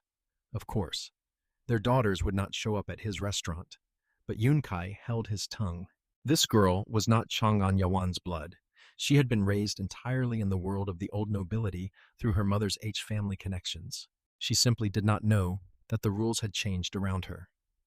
Yunkai told her to stop crying over fake friends. If they could abandon her this easily, they were never worth keeping. Yunkai reached out to pat her head, but Chung Chumo slapped his hand away hard and told him to keep his hands to himself. Yunkai rubbed his wrist and decided this man had no concept of appropriate force. Yuchi shyly asked if Yunkai had eaten breakfast yet and offered to let him try the kitchen's cooking. She said she had taught them everything Yunkai showed her, and the food was nearly as good as his. Yunkai agreed happily and said Yunkai was starving. Then Yunkai asked about the opening ceremony. Where were the festivities and the promotional events? Everyone stared at him blankly. Cheng Chumo snapped that opening a business just meant opening the doors. What else would you do? Yunkai struggled to explain the concept of a grand opening with attractions to draw customers. Yuchi's face fell further. She said they had considered doing something special, but the competition across the street had a promotion they could not match. She did not want to embarrass the family by trying and failing publicly. Yunkai pushed past Cheng Chumo to the window and looked down at Cloudjoy Tower's entrance. 2 long tables sat outside with 20 large stones displayed on top. Cheng Chumo explained they were raw jade stones from the kingdom of Gao Chang'an, purchased at great expense by Wang Yuan. Any customer who spent 50 strings of copper or more could pick a stone and have it cut open on the spot. Each stone was guaranteed to contain jade inside. Though the size and quality varied wildly, the gambling element made it irresistible. That was why every wealthy person in the district was lining up across the street instead of coming here. Yunkai stared at those 20 stones and a grin spread across his face. Yunkai turned back to look at Yuchi's sad, beautiful face and felt something shift inside him. Yunkai said quietly that Yunkai had not planned on making a scene today, but Yunkai simply could not stand watching her be this unhappy. Yunkai needed a promotional stunt to compete with Cloudjoy Tower across the street. His first thoughts were classic ideas like poetry contests, couplet challenges, or lantern riddles, but with everyone staring at him expectantly, Yunkai could not exactly pull out a book of stolen Tang Dynasty poems and start plagiarizing. So Yunkai went with something from his own world that nobody in this era could possibly know about: Sudoku. Yunkai told Shimu to go buy a large red cloth about 1 jong square and prepare some paper and ink. Yunkai accidentally called him big brother-in-law while giving orders. Both he and Yuchi immediately objected, though their reactions could not have been more different. Cheng Chumo looked ready to murder him. Yuchi turned red as a cherry and stared at the floor. Her little maid, Xia, when glanced between them, figured out what was going on faster than anyone, and cheerfully called him young master son-in-law before skipping out to fetch the supplies. Yunkai nodded approvingly at her retreating figure and declared her a quick learner. Yuchi squeaked something about him being improper and fled to the back room to hide. Cheng Chumo warned him through gritted teeth that if his plan failed, he would not be polite about it. His brother stepped forward to stand behind him, silently, communicating that while his little brother might be an idiot, he was still off limits. Chung Chumo glared at his brother, snorted, and sat back down. The tension was almost funny. While waiting for supplies, Yun Kai looked down at the 20 jade stones displayed in front of Cloud Joy Tower. A wicked thought crossed his mind. Yun Kai wondered if his light screen could recycle those stones from this distance. Maybe Yun Kai could drain their entire promotion without leaving the building. Yun Kai muttered something about it being possible, and his brother caught his scheming expression and asked what Yun Kai was talking about. Yun Kai waved him off and changed the subject. Yun Kai confirmed with him that the Cloud Joy Tower and the Wang family manor, where they held his sister, were connected to the same person. He nodded. The manor belonged to the Wang clan's chief manager in Chang'an, and this restaurant was another one of his properties. Yun Kai smiled coldly. Good. If they were all the same group, then today would be a down payment on the debt they owed for hurting his little sister. Anyone who touches her does not get to walk away without losing some skin. Half an hour later, everything was ready. His brother and Chung Chumo climbed onto the roof of Drunken Immortal House, carrying the huge red cloth. They tied one end to the eaves and waited for his signal. Down below, the old manager of their restaurant banged a copper gong and started shouting to the crowd. He called out that there was a 10,000 string reward waiting for whoever could claim it. Come inside and see for yourselves. The two men on the roof released the cloth. It unfurled dramatically down the front of the building, covering about a third of the third floor's street-facing wall. The red fabric was enormous, over 3 meters on each side. On it, Yun Kai had painted a giant Sudoku puzzle. The design was a 9x9 grid divided into 9 smaller boxes, each containing its own 3x3 grid. But the situation kept escalating. Yun Kai had filled in just 2 numbers per small box, leaving the rest blank. The bottom 3 rows were covered with black cloth hidden from view. Below the visible portion, Yun Kai had written the rules in neat regular script along with the prize. The rules were straightforward. Each small 3x3 box must contain the numbers 1 through 9 without repeating. Each row across the full grid must also contain 1 through 9 without repeating. Same for each column going down. Simple to understand, nearly impossible to solve at this difficulty level. The prize was what set the street on fire. Yun Kai had written it clearly for everyone to read. 1 complete land deed for the Chung family estate outside the city valued at 10,000 strings of copper, including ownership rights over 700 households of estate workers. The crowd exploded. People were shouting and pointing. Some doubted whether the prize was real. Others pointed out that Chung Chuma himself had hung the banner, so the Chung family was clearly backing it. Someone else noted that the Wang clan was watching from across the street, which meant the Chung family could not possibly cheat without losing tremendous face.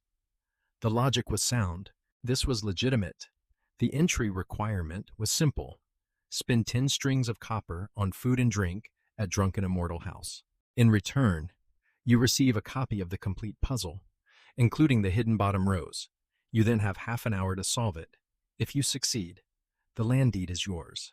If you fail, well, you still had a nice meal. 10 strings of copper for a chance at 10,000 strings was 1,000 to 1 return.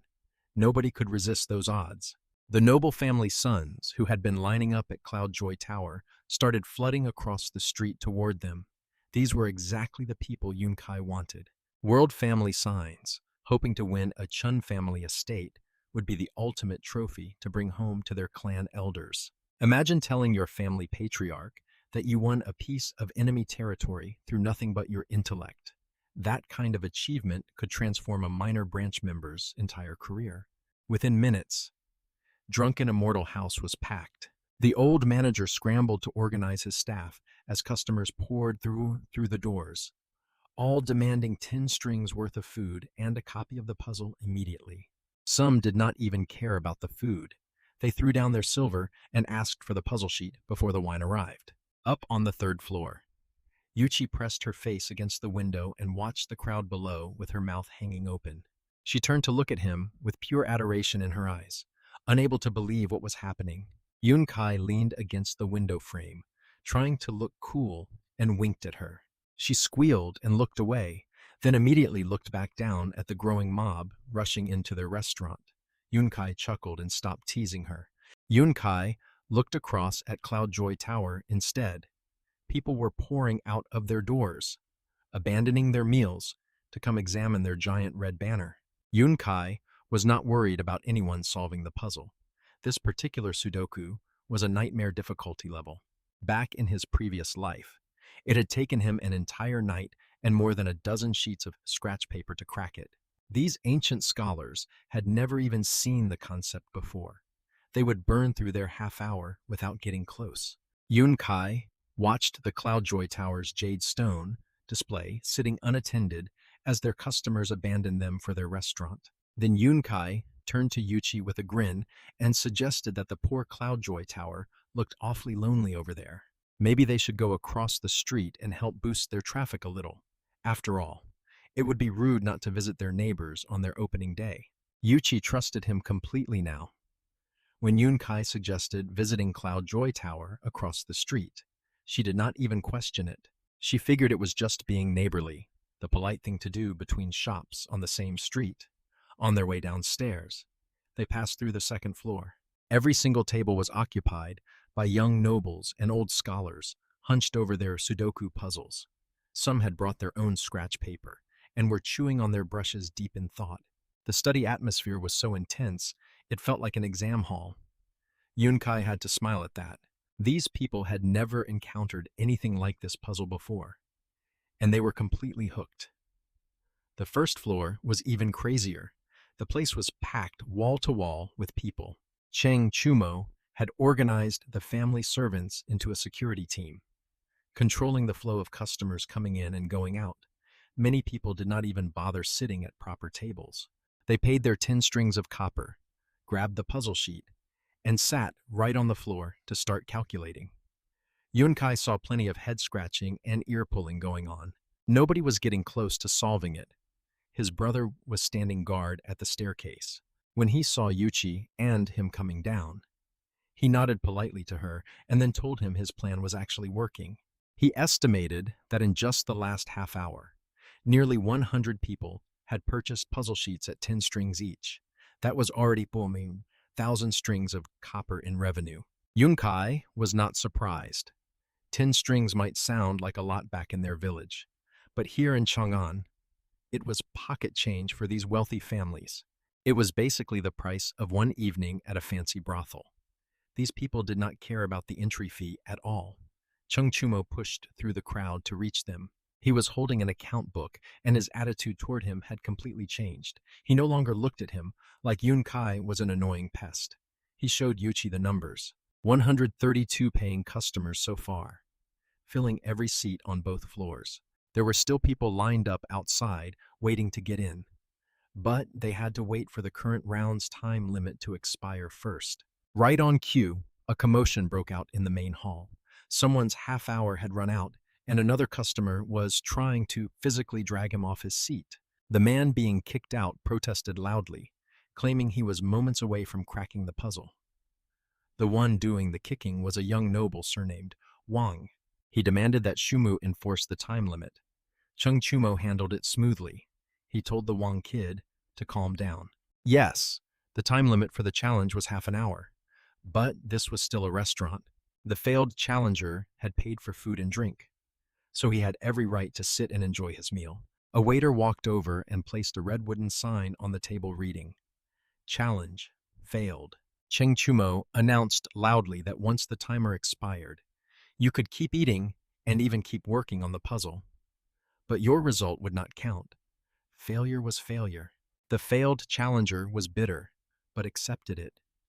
He shot the Wang kid a cold look and declared he planned to enjoy his expensive meal for at least another hour or two. The Wang noble stormed toward the exit, shouting as he left that the whole thing was probably a scam. He claimed the puzzle had no solution and everyone inside was a fool for falling for it. Cheng Chumo nearly exploded at the insult, but Yun Kai grabbed his arm and stopped him. Yun Kai had a better idea. Yun Kai walked over to the failed challenger and politely asked to see his puzzle sheet. He was annoyed at being interrupted again, but when he looked up and saw a young man in a Taoist robe, he calmed down. He asked if Yun Kai wanted a seat. 2. Yun Kai laughed and told him Yun Kai had noticed he was remarkably close to solving the puzzle. He only had 11 squares left, since the Wang kid had just accused them of fraud. Yun Kai wanted to use this gentleman's nearly completed sheet to prove the puzzle was solvable. The Wang noble came back curious despite himself. Everyone in the hall stopped what they were doing to watch. The Wang kid snatched the sheet from his hands and confirmed there were indeed only 11 empty squares. He challenged him to fill them in. If Yun Kai could not, it would prove the restaurant was cheating. Chung Chumo shoved him aside and brought him brush and ink. Yun Kai took back the paper and filled in all 11 numbers in about 7 or 8 breaths. Yun Kai already knew the answer by heart. Yun Kai had created the puzzle. The original solver grabbed the completed sheet and stared at it. His eyes went wide. He started muttering about how the final squares contained multiple traps and how certain positions seemed like they could accept different numbers, but actually only had one correct solution. He kept repeating this word brilliant over and over. Other customers crowded around to look. They confirmed that every small box contained the numbers 1 through 9 without repetition. Every row was correct. Every column was correct. The puzzle was legitimate and solvable. The Wang kid quietly slunk away. People rushed back to their own tables with renewed determination. Someone shouted that, since this sheet had a solution, theirs must, too. The energy in the room doubled. Yun Kai turned to Yuchi and told her they should head across the street now. Yun Kai promised to cut open a jade stone and make her a bracelet. She answered so quietly, Yun Kai could barely hear her. But her eyes were shining. They crossed the street to Cloudjoy Tower.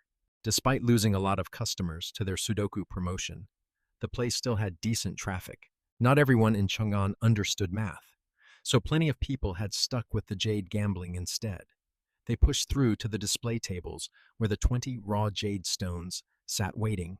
Yun Kai tried to activate his light screen's recycling function on the stones, but initially it would not work. The items were not close enough or something about the display setup blocked it.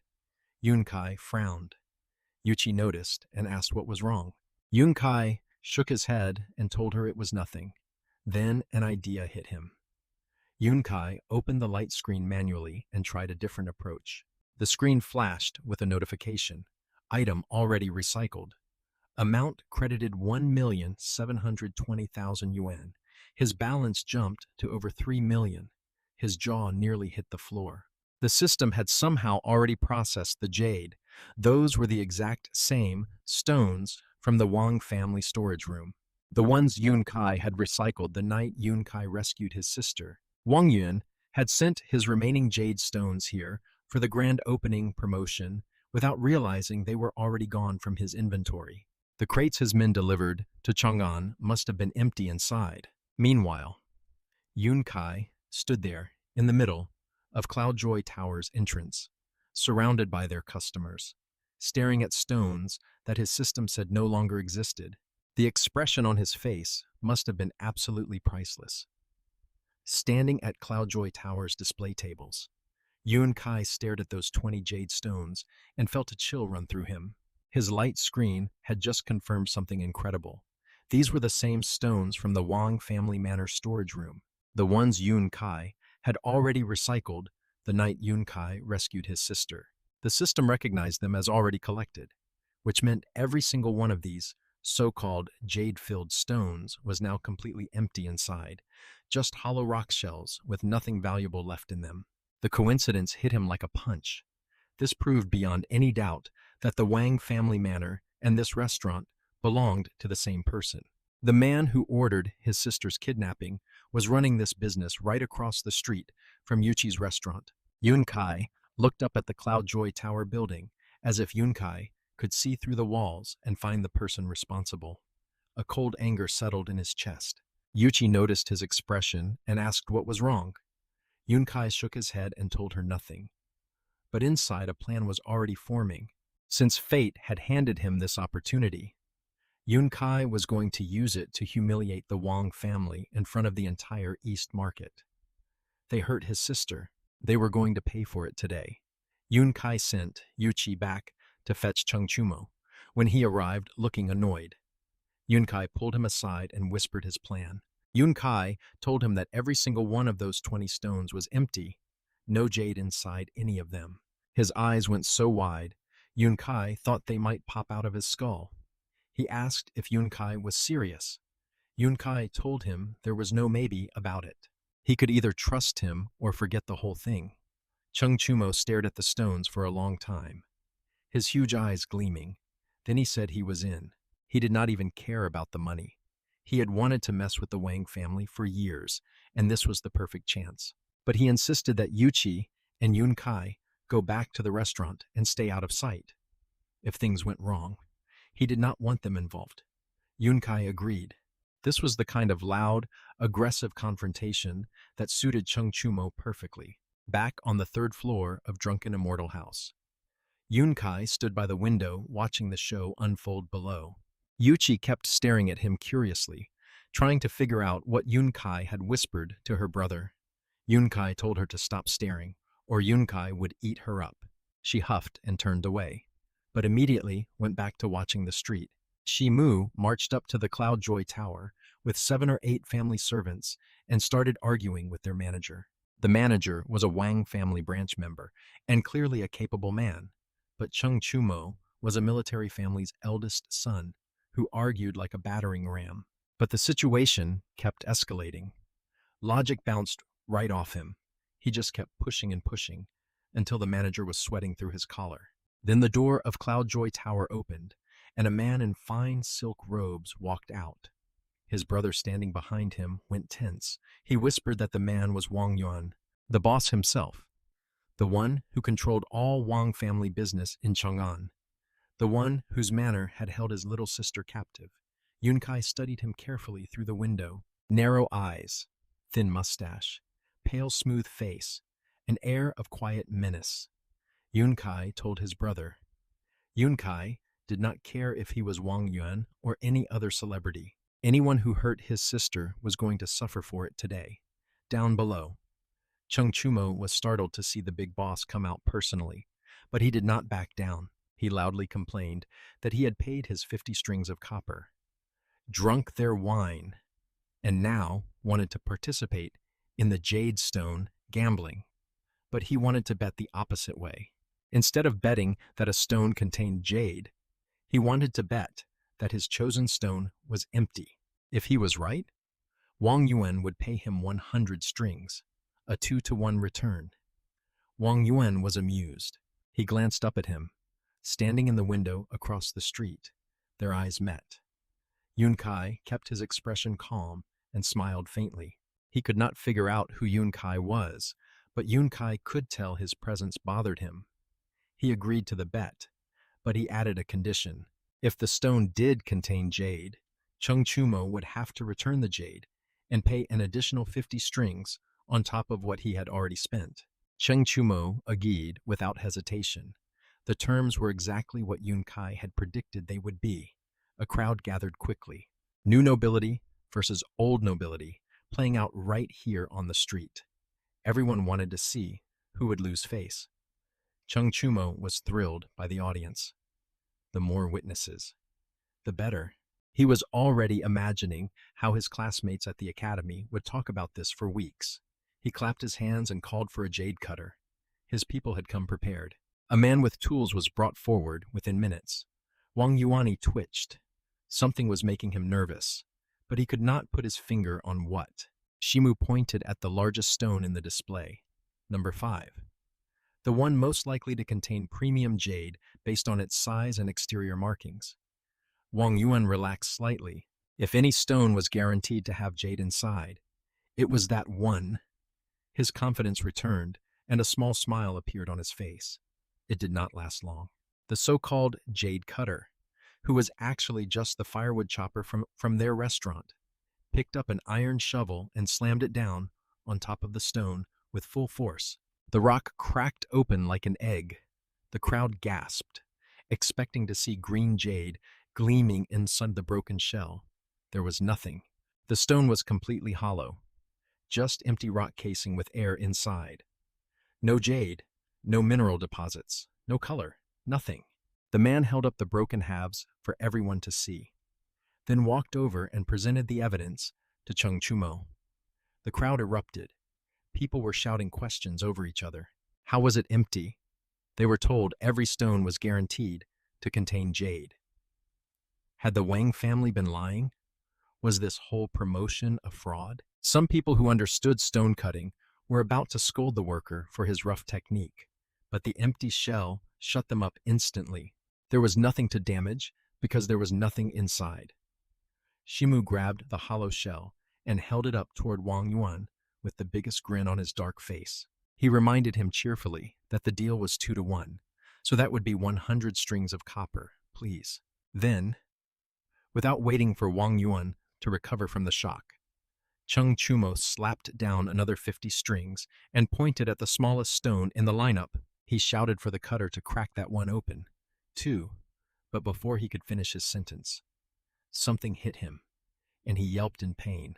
The chapter ended right there, and Yun Kai was left hanging at the window, watching the chaos below with a satisfied smile.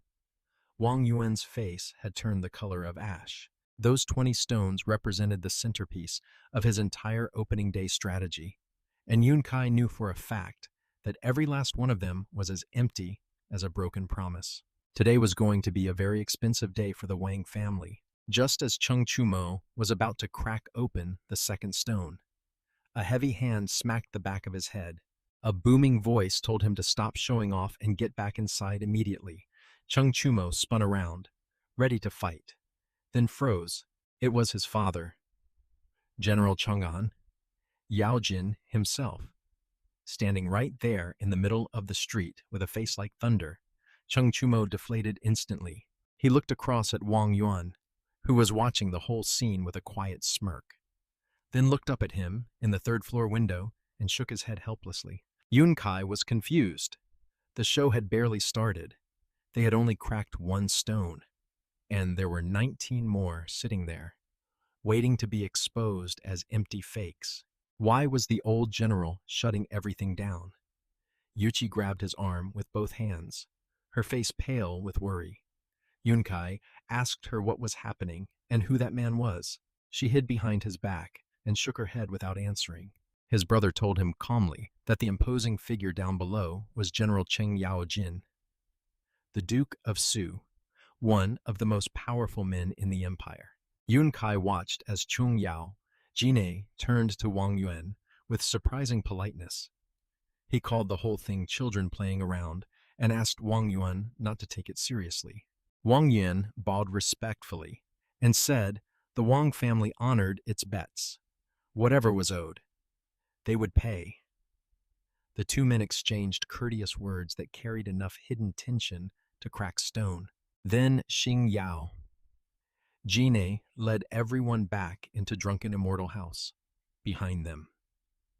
Wang Yuan stared at their restaurant with poisonous eyes. He looked up toward the third floor where Yun Kai had been standing, but Yun Kai had already stepped back from the window. He ordered his people to deliver 100 strings of copper to their restaurant along with a fine piece of Hittian jade, paying his debt promptly and gracefully. Even though Yun Kai could tell he was seething inside, upstairs in the private room, the atmosphere was suffocating. Shimu and Yuchi stood off to the side like two children waiting to be scolded. His brother leaned against the window, keeping quiet. Yun Kai sat down directly across from Chang'an Yao Jin, as if they were equals having a casual meeting. The little maid Xiaoan watched him with eyes full of admiration. Anyone who could sit calmly under the gaze of a man who had killed his way through mountains of corpses was worthy of worship in her book.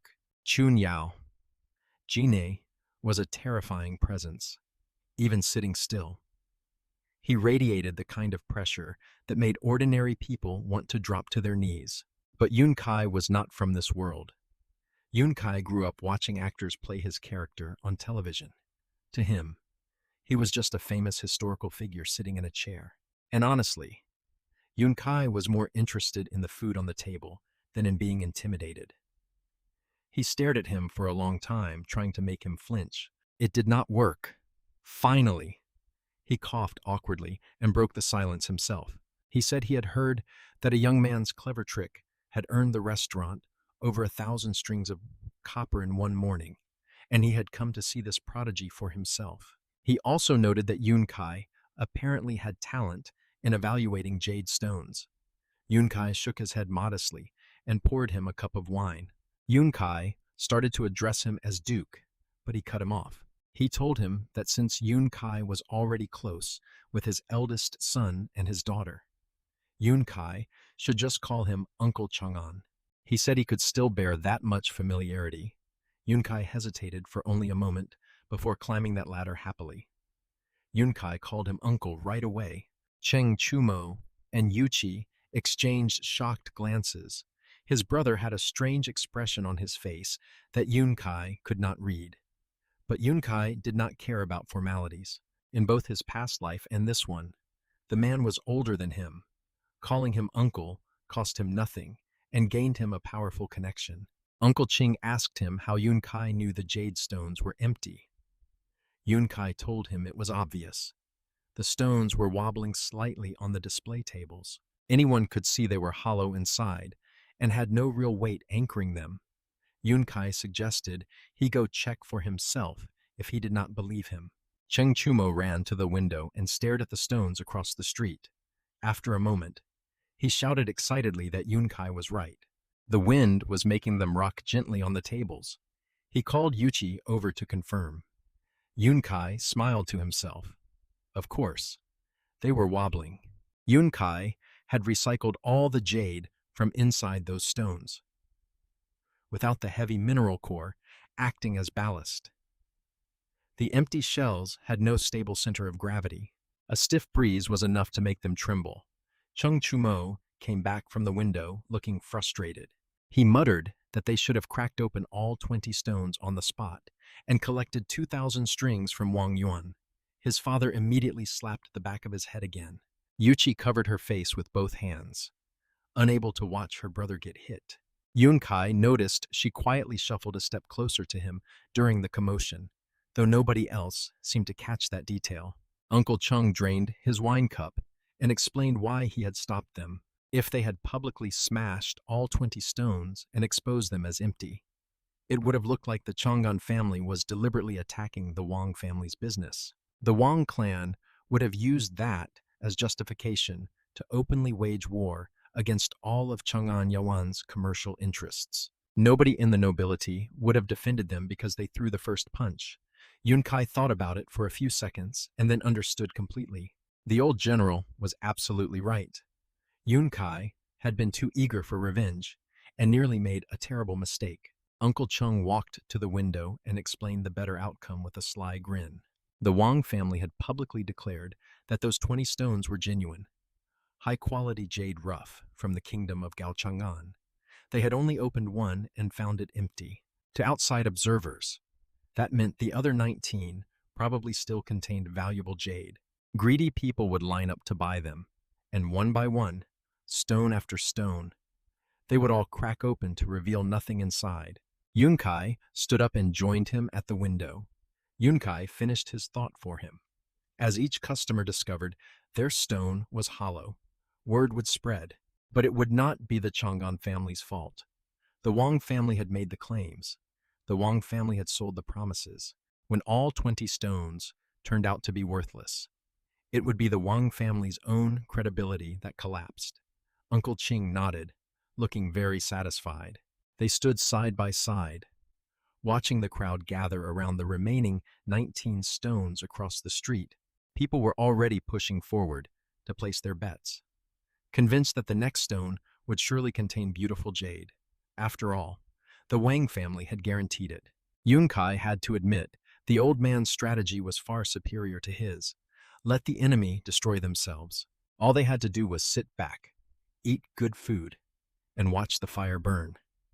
Uncle Chun laughed heartily and threw his arm around his shoulders. The man had a faint body odor problem that nearly knocked him out, but he did not seem to notice or care. He turned to his brother and invited them both to stay at the Chung mansion for the night. He mentioned that the household cooking had improved recently, all thanks to Yuchi bringing back techniques she learned from visiting his village. Yuchi blushed deeply at that comment and kept quiet. Uncle Chung chuckled and said, since they were guests, it would be rude to entertain them at the restaurant. He wanted them to come home with him so Yun Kai could cook something personally. Yun Kai grumbled internally about why Yun Kai should cook for him. But then Yun Kai glanced at Yuchi. She was already looking at him. They smiled at each other, and Yun Kai let the old general drag him along without further complaint. The Duke of Su mansion was not in the same district as the restaurant. It sat 2 blocks away in Yongjia district, right against the eastern city wall.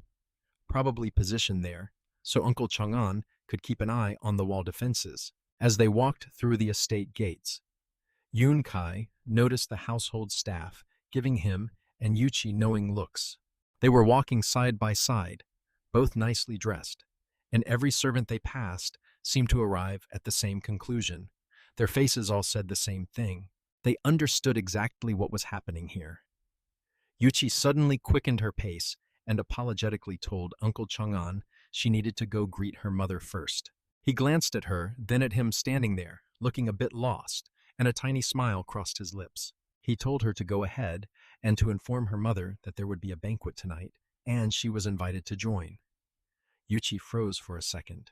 Something about that instruction clearly meant more than it sounded like. She stole a quick look at him, turned bright red, whispered a soft yes, and ran toward the back of the mansion with her maid.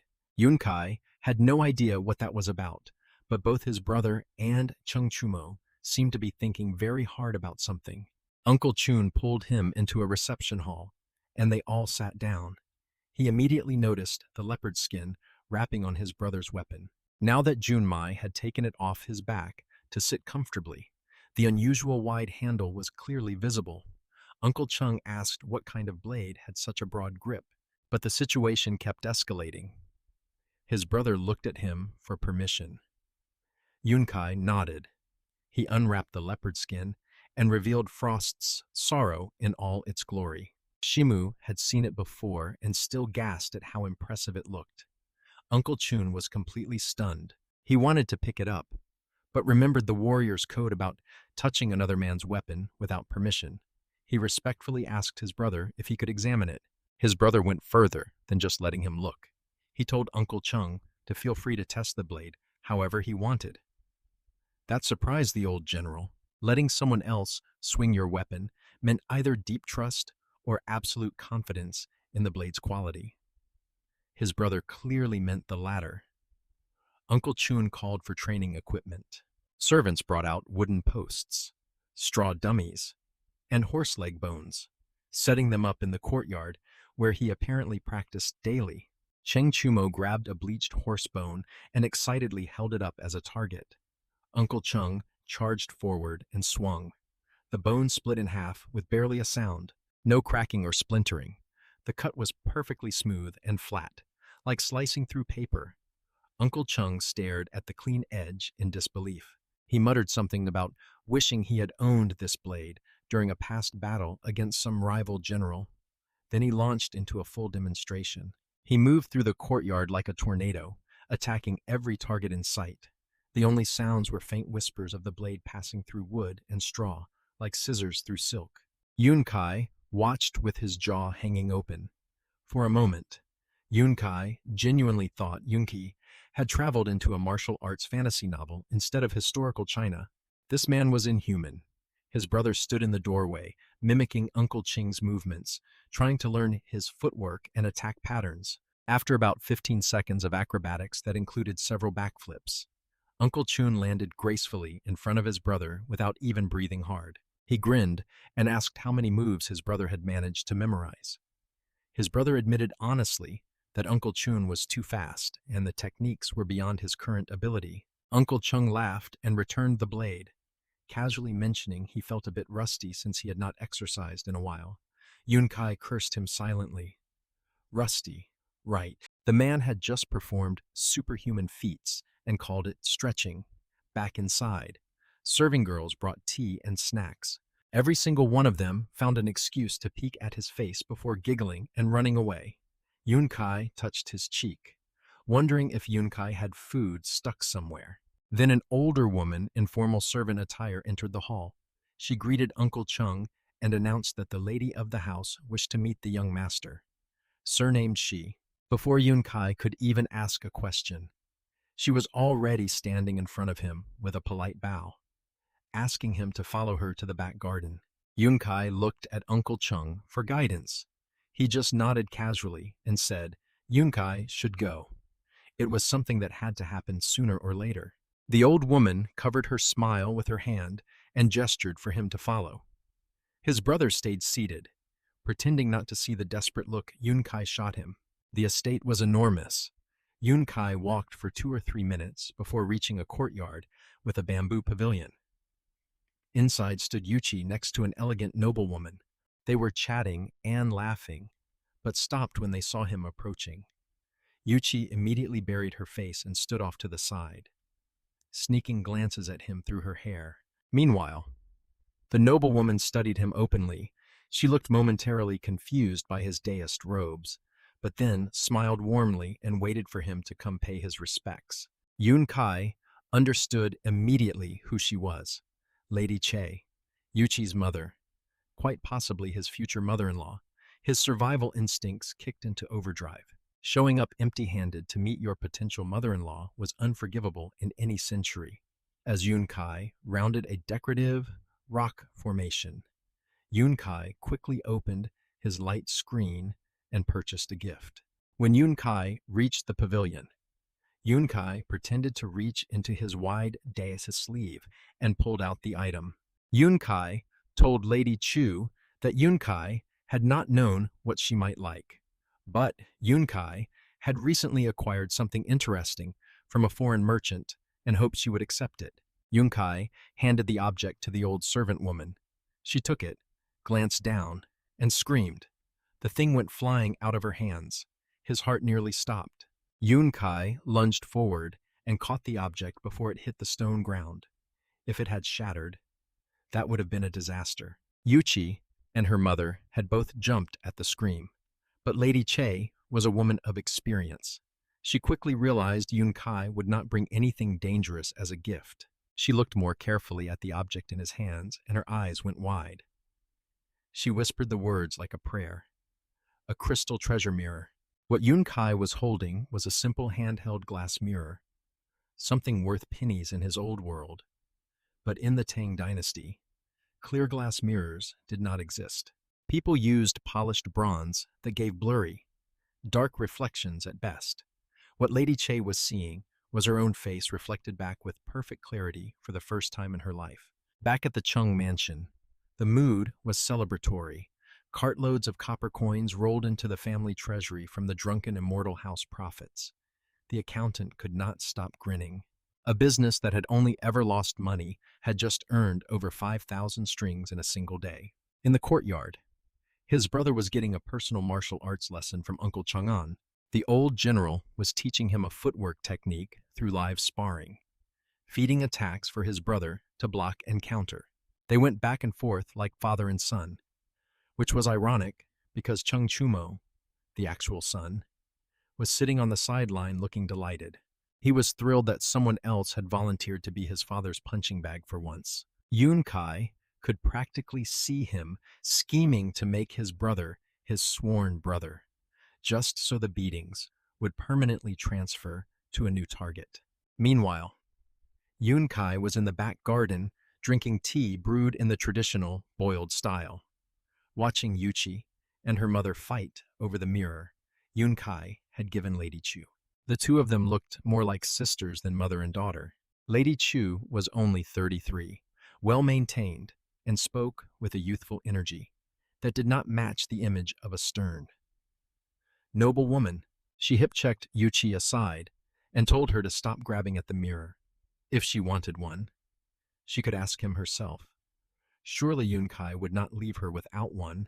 Yuchi pouted and shot him a look that clearly said, Fix the situation right now, or Yunkai would be very unhappy with you. Yunkai smiled awkwardly. The mirror had cost him 10 yuan on the light screen. 10 yuan. It was an aluminum-backed compact mirror, the kind you find in bargain shops back home for 2 yuan each. But these women were treating it like a priceless treasure. In the Tang Dynasty, people used polished bronze for mirrors, which gave muddy, distorted reflections at best. A clear glass mirror was something they had never imagined possible. Lady Chu genuinely believed it was polished crystal, which would have been worth a fortune. Yunkai told Yuqi Yunkai would send her one later. Her eyes went huge with disbelief. She asked if Yunkai really had more. Even Lady Chu looked up from the mirror with a complicated expression. She had been trying to figure out what gift could possibly match the value of what Yunkai had given her. Hearing that Yunkai had several more made her reconsider just how wealthy or well-connected Yunkai actually was. Yunkai nodded casually and said Yunkai had a few extras. Yuqi looked ready to tackle him with a hug, but restrained herself. Lady Chu studied his face quietly, clearly doing some deep calculations about who exactly her daughter had brought home. Across the city at the Imperial Palace, things were moving in his favor without him knowing. Emperor Li Shimin was meeting with his 3 most trusted advisors in the Lag Hall. Chang'an, Wuji, Feng Xinling, and Duru Hui sat before him while little Huang and stood respectfully to the side reporting on what had happened at the East Market today. The 3 officials had initially tried to cover their noses when Hangan entered. Court officials knew that eunuchs often had bladder control problems and carried a strong urine smell. But Hangan was different now. Thanks to the perfume spray Yunkai gave him, he carried a faint floral scent instead. Lai had grown quite fond of this sharp young eunuch, who always smelled pleasant and handled errands efficiently. Hangan reported that General Qing Yaojin had personally intervened at the restaurant standoff and afterward invited his brother and him to stay at the Duke's mansion. He described Uncle Cheng's warm and enthusiastic attitude toward him. Li Shimin smiled and dismissed Huang, and with another reward. The little eunuch touched his sleeve where the perfume bottle was hidden and walked out feeling grateful. After Hangan left, Li Shimin turned to his 3 advisors and declared that his abilities were comparable to Fan Li, the legendary ancient strategist and merchant who mastered politics, business, and everything in between. The 3 officials exchanged uncomfortable glances. Comparing a teenage village boy to one of history's greatest minds seemed excessive. Li Shimin saw their hesitation and pulled out the paper formula Yunkai had sent him. He reminded them sharply that the Ministry of Works had already produced test samples based on his recipe. The new paper was slightly thicker and rougher than his store-bought sheets, but it was functional and cost a fraction of what rice paper cost to produce. This was not a small achievement. This was something that could transform the entire empire. Feng Xinling spoke first with his usual diplomatic precision. He acknowledged his talent, but cautioned against giving him an official position too hastily. Yunkai was just a rural commoner with no noble background. Appointing him directly would cause an uproar at court. However, the paper itself was a blessing that should be named and promoted immediately. Let the people benefit from it now, and let them associate that benefit with the emperor's generosity. His partner, Duruhu, stepped forward in perfect coordination. He agreed completely. He suggested waiting until after next year's imperial examinations to formally reward him. By then, the court would be flush with new talent selected through fair competition, and recognizing his contribution alongside those scholars would feel natural and justified rather than forced. Chang'an Wuji added the final piece. He pointed out that Yunkai was still too young. Entering the bureaucracy at 14 would do him more harm than good. Better to let him mature for another year or 2. When the time came, the Ministry of Works would be the perfect place for him. Li Shimin closed his eyes and sighed internally.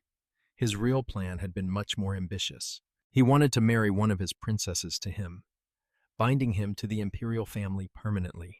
Through that marriage, He could also secure his father, Sheikh Kai-shan, who was apparently still alive, somewhere serving as a secret imperial agent. But his commoner status made a royal marriage impossible without looking Korlai political. He had hoped to first give him an official rank to solve that problem. But his advisors had just blocked that path. Too, he looked at the three men who had helped him conquer the empire and silently called them short-sighted. But he could not argue with their logic. His two biggest obstacles were clear: Earth and age. His father's true identity as an imperial shadow guard could not be revealed. Shadow agents served for life and secrecy. There was no coming back from that darkness into the light. Li Shimin accepted the situation with a nod and pulled out the A4 paper Yun Kai had sent him. Besides the paper-making formula, Yun Kai had included a suggestion for naming the new paper. Yun Kai had quoted from the Book of Changes explaining that the characters for Jingguan meant showing righteousness to the people. As emperor, Li Shimin should lead by example and demonstrate virtue to the world. Therefore, Yun Kai proposed naming the paper after his own reign era. Lai placed the paper on the table. Hang and carried it over to the three advisors. They had seen the formula before. But the naming suggestion at the bottom was new. They read his words carefully, connecting the emperor's reign name to a product that would make education affordable for common people across the entire empire. A paper named after the emperor, spreading literacy in his name, carried by every scholar and student in every corner of the land. It was the kind of gesture that cost him nothing but would earn Li Shim's lasting gratitude. And that was exactly the point. The next morning, at the Wei Mansion, something fun happened that Yun Kai only heard about later. Minister Wei Jing went to inspect the public toilets that Sixth Uncle's team had just finished building. His steward was so excited he practically dragged the old minister to the back courtyard. The toilets looked nothing like their simple squat pits back in the village. These were proper facilities with Namu wood walls, green brick rooftops, and cute lanterns hanging from the eaves. Yun Kai had drawn the signs himself before they left the village. A little boy figure for the men's side, and a girl holding a koi fish for the women's side. The men's and women's toilets were built on opposite sides of the courtyard, with a garden and small pond between them for privacy. Minister Wei was impressed right away. He said the word excellent before even stepping inside.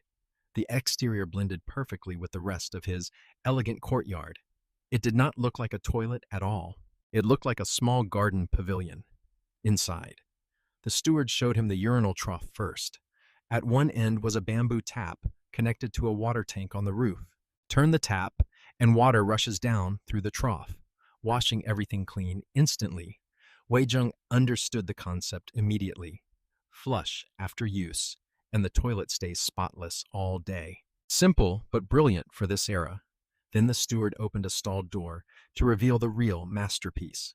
A gleaming white porcelain toilet made by second grandpa back in their village. Wei Jiang's face changed the moment he recognized the material. He scolded the steward for using fine celadone porcelain, calling it extravagant.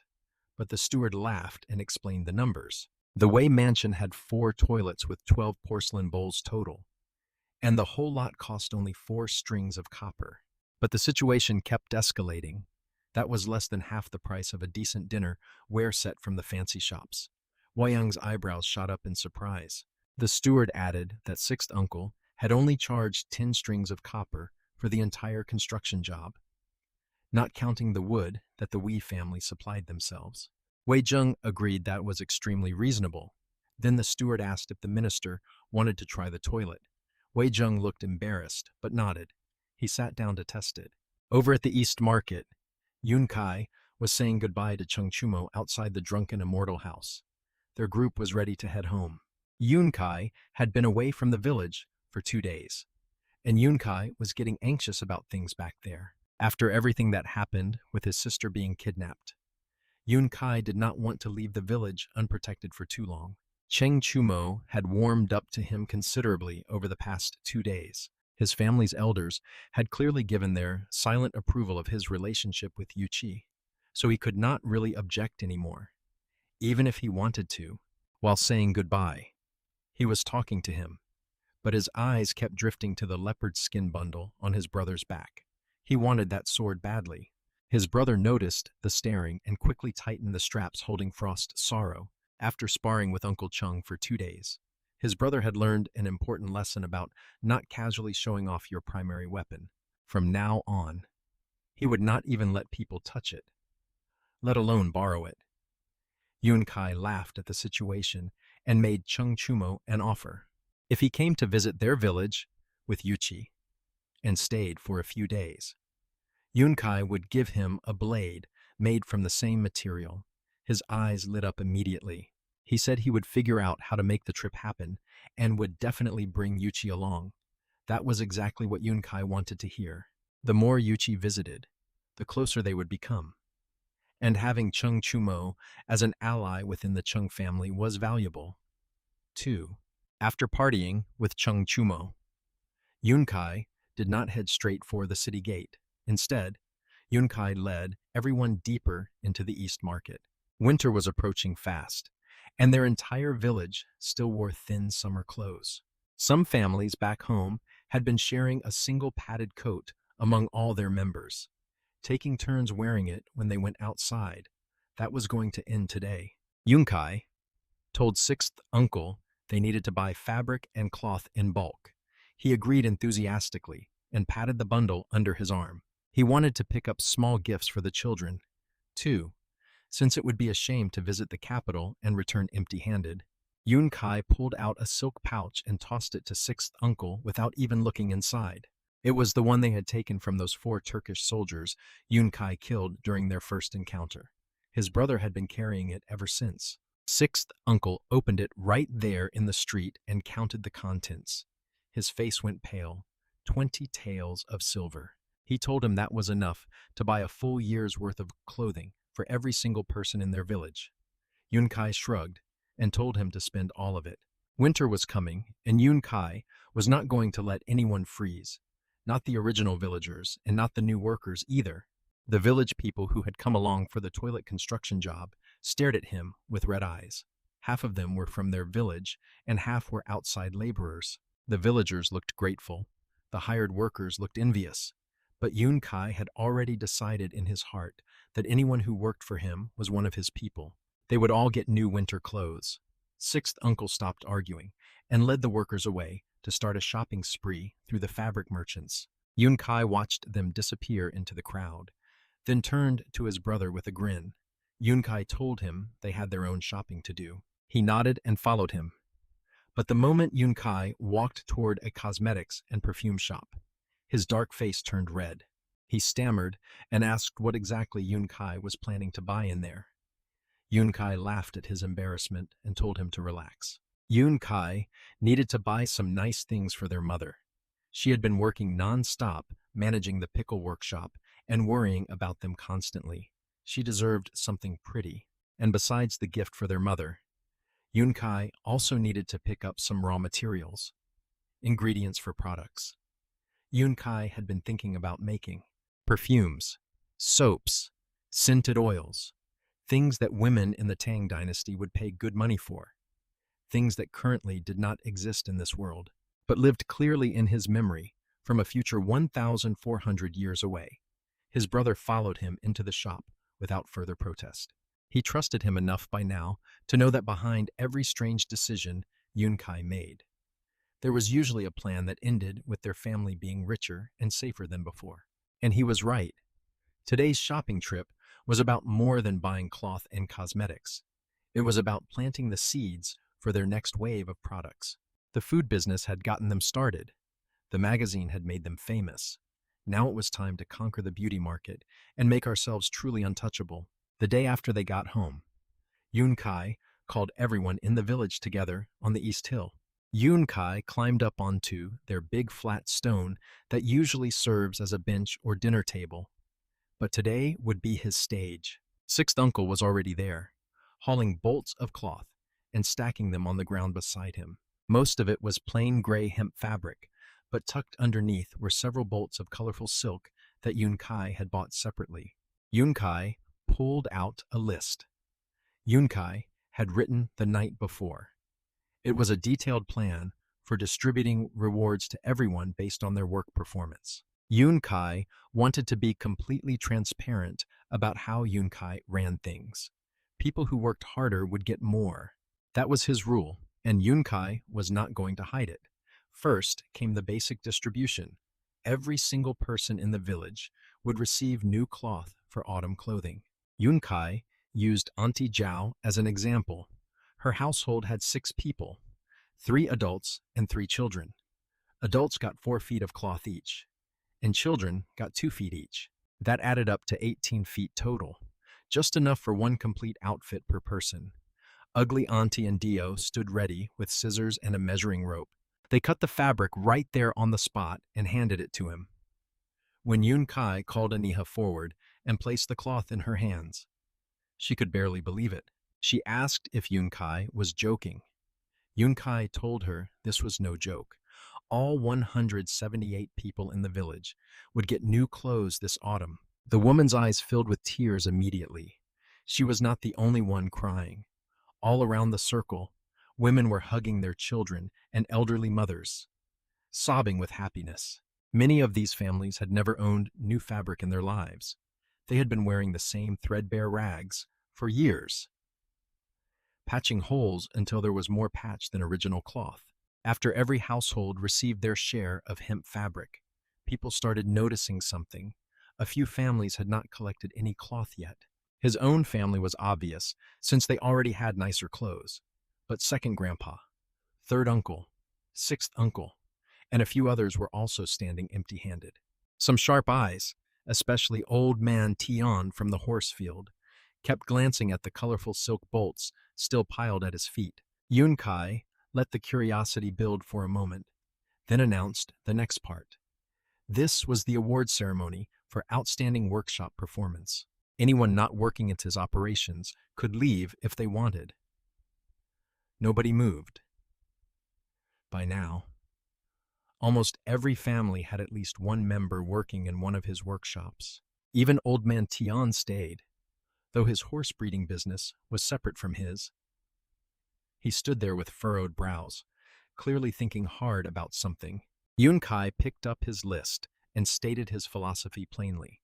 Yunkai believed in rewarding people based on how much they contribute. If you work hard, you earn more. If anyone feels the distribution is unfair, look at your own work attitude first before complaining. Then Yunkai started announcing the awards. The top prize was for the 3 best workshop managers. Each would receive 1 full bolt of silk. A bolt is 40 feet long and 18 inches wide.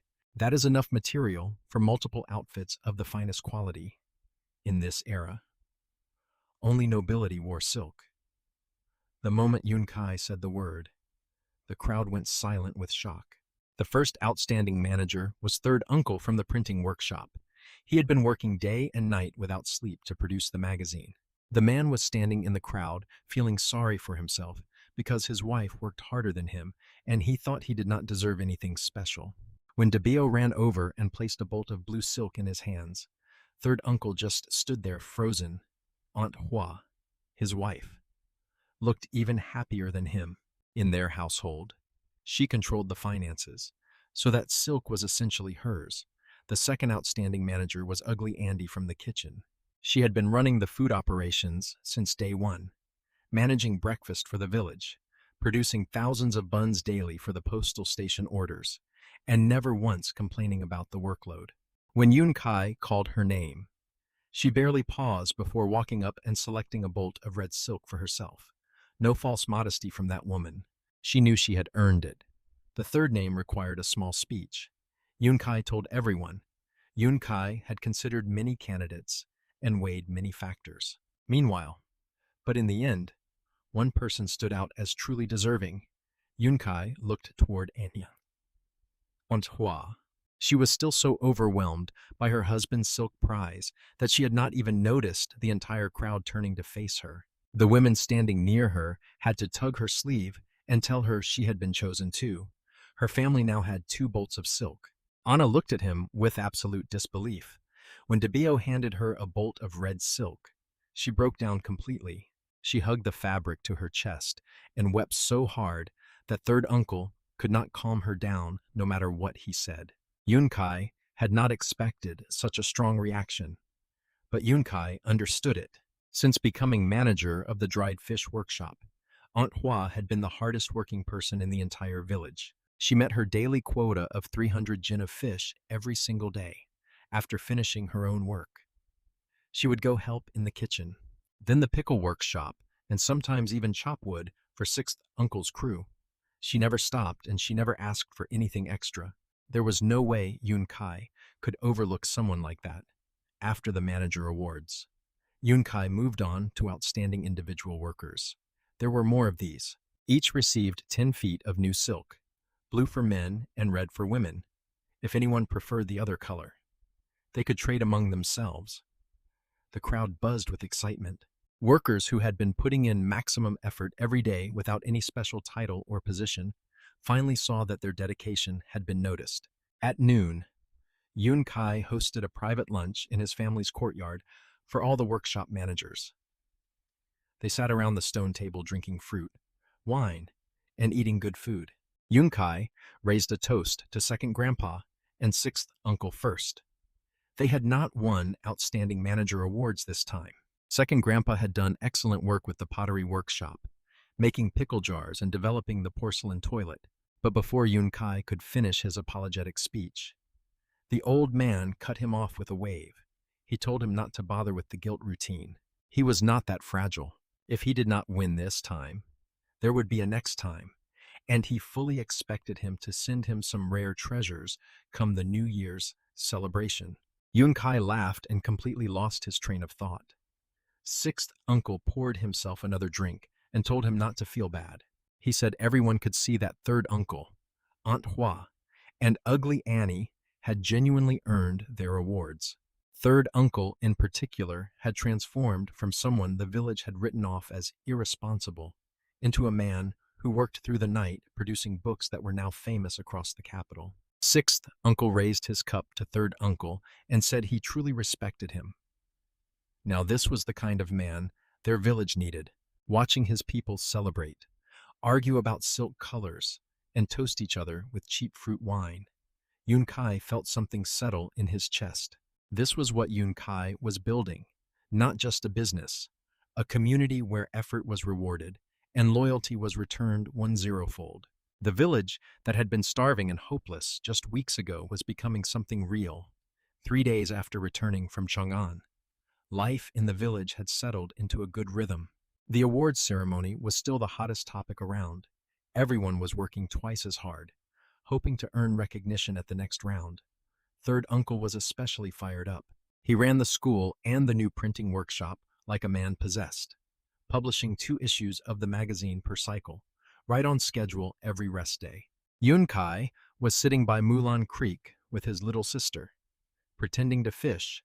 His rod had no bait on the hook. Yunkai just liked the feeling of doing nothing for a while. His sister was splashing around catching shrimp and crabs near the shallow edge. The creek is deep in some spots, so Yunkai had to keep watch over her. Once the older kids finished their lessons, they could babysit her. But third uncle had them locked down tight in the classroom lately. Yunkai was enjoying the peace when Debio's voice came booming from the East Hill, telling him to get back immediately. Someone had come looking for him with a business proposal, referred by Sunphone phone from the postal station. Yunkai looked at his right hand for a moment and laughed at himself. But the situation kept escalating. In his previous life, Yunkai had been a complete nobody with nothing going for him. Now Yunkai had a family, a village full of people counting on him, and a cheat system that could buy anything. What was there to complain about? Back on the East Hill, a young man about his brother's age sat waiting at the stone table. He was maybe 17 or 18, and his clothes were the most expensive Yunkai had ever seen on a visitor. From the moment Yunkai laid eyes on him, his light screen started flashing non-stop, detecting the jade pendants and gold ornaments hanging from his belt. Yunkai desperately wanted to hit the recycle button right there. He introduced himself as Hang Bin. Yunkai noticed a tiny hesitation before his surname, like he almost said something else, but Yunkai let it pass. His manners were polished, and his bearing was confident. This was clearly someone from a powerful family. He slid an invitation card across the stone table toward him. The card itself was a work of art. The covers were made of gilded sandalwood, and the paper inside carried a strange floral fragrance. In his old world, something this fancy would only appear at million-dollar events. Yun Kai read the contents and frowned. The order was enormous. 500,000 jars of pickled vegetables per month. 6 million jars per year. When Yun Kai told him their workshop was too small for that kind of volume, he looked past him at the little pickle shed where his mother and a few village women were working. He asked if Yun Kai was really going to pass up such an opportunity. Yun Kai was tempted, but honest about their limitations. Production capacity determines output. Besides, money was not as urgent for him right now. Yun Kai had earned enough recently to build roads and houses for the village. Yun Kai was not desperate. The young man was clever. He pointed out that there were countless hungry villagers in Jingyong County with nothing to eat. If Yun Kai recruited them and organized a larger operation, 500,000 jars would be easily achievable. Even 1 million would not be impossible. That argument hit him where it mattered. He was right. Yun Kai had been helping a small group of people. But winter was coming. Why not help more? Why not give hundreds of starving families work and food? Yun Kai excused himself and ran to the pickle workshop to discuss production numbers with his mother and the women. His pickle jars are small, about the size of fruit cans from his old world. 500,000 jars sounds insane, but when you calculate the actual volume, it was doable with 3 conditions. First, second Grandpa's pottery workshop would need to massively increase jar production. Second, they would need vegetable suppliers from multiple villages, since Old Man Tian alone could not grow enough. Third, they needed a huge expansion of their workforce. Yun Kai thought it through and decided it was possible. Yun Kai went back to the young man and agreed, but with one condition: no contract. Yun Kai would sell him whatever they could produce each month, but Yun Kai would not lock himself into a binding agreement. His forehead vein twitched for just a second before his smile returned. He asked when they could start delivering. Yun Kai told him they had about 30,000 jars in storage and could spare 25,000 right now. He seemed disappointed by the small number. But Yun Kai explained that the postal station and the imperial palace both had standing orders that came first. The mention of palace deliveries made him pause noticeably. He took a breath and accepted the initial shipment of 25,000. Before he left, Yun Kai asked him to pay in gold or jade instead of copper coins. Copper was too bulky to store safely. He almost slipped up again, starting to say his family name before correcting himself. He said gold was scarce in his household, but jade could be arranged. Yun Kai agreed without fussing. Money was money, regardless of the form it took. That night in Chang'an, inside a private room at the Emerald Willow Pavilion, the young man sat across from Wang Yuan, the same Wang Yuan who controlled all Wang family operations in Chang'an, the same man behind his sister's kidnapping. The young man's real name was Wang Bin, not Hong Bin, and he was a direct member of the Taiwan Wang clan's main family line. Wang Yuan warned him not to lose focus. This was supposedly a training exercise assigned by the clan, and Wang Bin had been given the highest starting position among his generation's candidates. But Wang Bin was not interested in his uncle's cautious approach. He told Wang Yuan that his vision was too narrow, limited to just Chang'an. The Wang clan's influence stretched across the entire empire. The pickles that Wang Yuan was afraid to sell in the capital could be distributed through their networks in Luyong and Yangzhou, cities with populations rivaling Chang'an. That was millions of potential customers. Wang Yuan's hand tightened around his wine cup until the veins stood out. Wang Bin was openly talking about building alliances with the 6th and 10th branches of the family, political moves that could threaten the current clan leadership. Wang Yuan warned him that the family patriarch and his older brother, Wang Huai, would not tolerate such blatant maneuvering. Wang Bin dismissed the concern with a sneer. He compared the current patriarch to the retired emperor Gao, implying he was an old man clinging to a seat that someone younger and stronger deserved. If Li Shimin could seize the throne, then Wang Bin could seize the family headship. All he needed was half the elders' votes. Meanwhile, Wang Yuan stared at the nephew he had watched grow up, realizing with a mixture of fear and grudging respect that the boy had become genuinely dangerous. He sighed and offered one piece of advice. Wang Hai had just been appointed chief manager of Chang'an County. If Wang Bin was serious about his ambitions, he needed to make sure his older brother never gained enough achievements to overshadow him. So, the Wang family was not just one enemy. It was a nest of vipers fighting among themselves. And Yun Kai had just agreed to supply one of them with 6 million jars of pickles per year. Yun Kai had no idea what Yun Kai had walked into. What Yun Kai did not fully understand at the time was how deeply his cheap paper was shaking the foundations of power across the entire empire. To explain why, Yun Kai need to step back and talk about how the world Yun Kai landed in actually works. The great noble clans, the so-called 5 surnames and 7 families, had controlled China for nearly 1,000 years. Their power came from one simple trick. They monopolized education. Books cost a fortune because paper cost a fortune. Only wealthy families could afford to educate their children. Only educated people could become government officials. And officials naturally helped their own families gain more wealth and influence. The cycle fed itself generation after generation until these clans became more powerful than emperors. The Sui dynasty tried to break this cycle by creating imperial examinations that let commoners compete for government positions based on merit. The noble clans responded by destroying the Sui dynasty entirely. When Li Yuan founded the Tang Dynasty, he had to pretend he belonged to one of these clans just to get their financial support. Without their money, he could not have fed his armies, let alone conquered the country. Now, these same families had grown so arrogant that they openly looked down on the imperial household. Lai once tried to marry his daughter into the Che clan, and they rejected him, saying his bloodline was not pure enough. That is how powerful these people were. They could insult the emperor to his face and get away with it. His paper changed everything.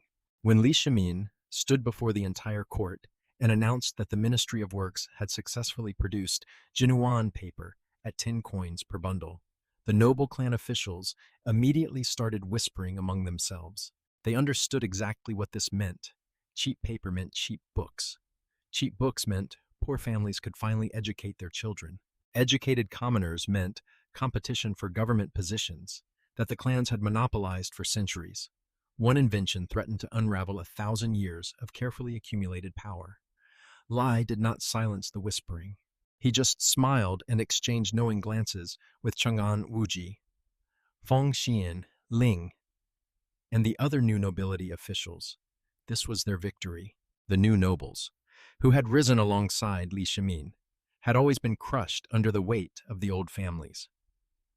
Now they had a weapon. Even Chang'an Wuji's family, technically an old clan themselves, had been bullied by the 5 surnames for decades. They were more than happy to twist the knife. The officials performed the expected ritual. They dropped to their knees and thanked the emperor for his benevolence toward the common scholars of the realm. Lai knew that fewer than 10 of them actually meant it, but watching the clan officials force those words through clenched teeth was satisfaction enough. Yun Kai knew none of this was happening when it happened. Yun Kai was busy dealing with his own problems and opportunities back in the village. But the ripples from that single sheet of A4 paper Yun Kai had sent to the palace were spreading faster and farther than Yun Kai could have imagined. Meanwhile, at the Wei mansion, things moved quickly after court ended. Minister Wei Zheng went home and walked into a conversation already in progress. His steward and his wife, Lady Pei, were discussing a letter Yun Kai had sent. Yun Kai had written to ask if the Wei family could lend him 500 workers from their estate for the new expanded pickle operation. Yun Kai offered 3 meals a day and 100 coins per month for each worker. Zhong's wife, was from the Hedung clan, one of the great families herself. She had married Wei Zheng back when he was the crown prince's top advisor and seemed destined to become prime minister. The noble families had been eager to connect with him then. Now he was just a minor official with a fancy title and no real power. But his wife had kept her backbone. The steward had been calculating the numbers with Lady Pei. 500 workers producing 500,000 jars per month meant each person only needed to pickle about A0 jars. That was completely manageable. Lady Pei was enthusiastic. She saw the opportunity clearly. Winter was coming, and many families on their rural estates were going to struggle. Giving 500 people steady meals and wages would be an enormous act of goodwill that cost the Wei family nothing. When Wei Zheng heard the details, his first reaction was caution. He worried about the political optics. 500 people gathered in one place could be accused of illegal assembly, the same charge the county magistrate had used against him before. He did not want trouble. Lady Pei was having none of it. She snatched the letter back from her husband and told the steward that if Wei Zheng was too timid to act, she would provide the workers from her own family estate instead. Her people lived farther from his village, but with guaranteed food and wages through the winter. She was confident plenty would volunteer. The steward nodded and said he would head to his village the next day. He needed to restock the mansion's pickle supply anyway, since they had run out again. He glanced at Wei Zhang's embarrassed face, shook his head, and walked out. He had long since given up expecting his cousin to pay attention to household matters, when state affairs occupied his mind. Wei Zheng sat there looking sheepish. He was not a bad man. He was actually one of the most principled officials in the empire, famous for criticizing Li Shimin into his face when he thought the emperor was wrong. But domestic business bored him. He understood perfectly well that his paper had just reshaped the political landscape at court that very morning. What he failed to grasp was that the pickle operation his wife was so excited about would soon reshape the economic landscape of an entire region. Yun Kai did not know any of this yet either. Yun Kai was back in his village planning workforce expansion and calculating how many pickle jars Second Grandpa's pottery workshop could produce. The mysterious young man who called himself Hong Bin had placed the largest order Yun Kai had ever received. And Yun Kai had 3 major problems to solve before Yun Kai Chai could fulfill it. More jars, more vegetables, and more hands.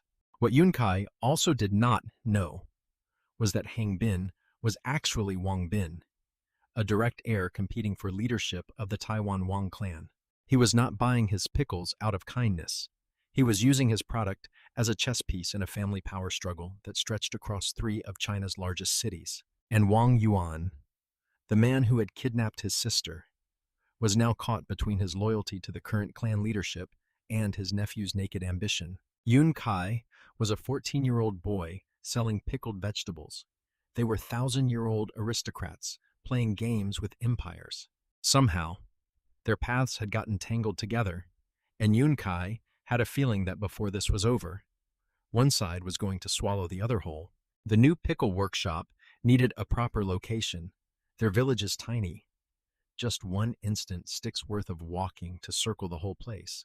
But the surrounding land is vast and unclaimed. This era actually encourages people to clear new ground and farm it.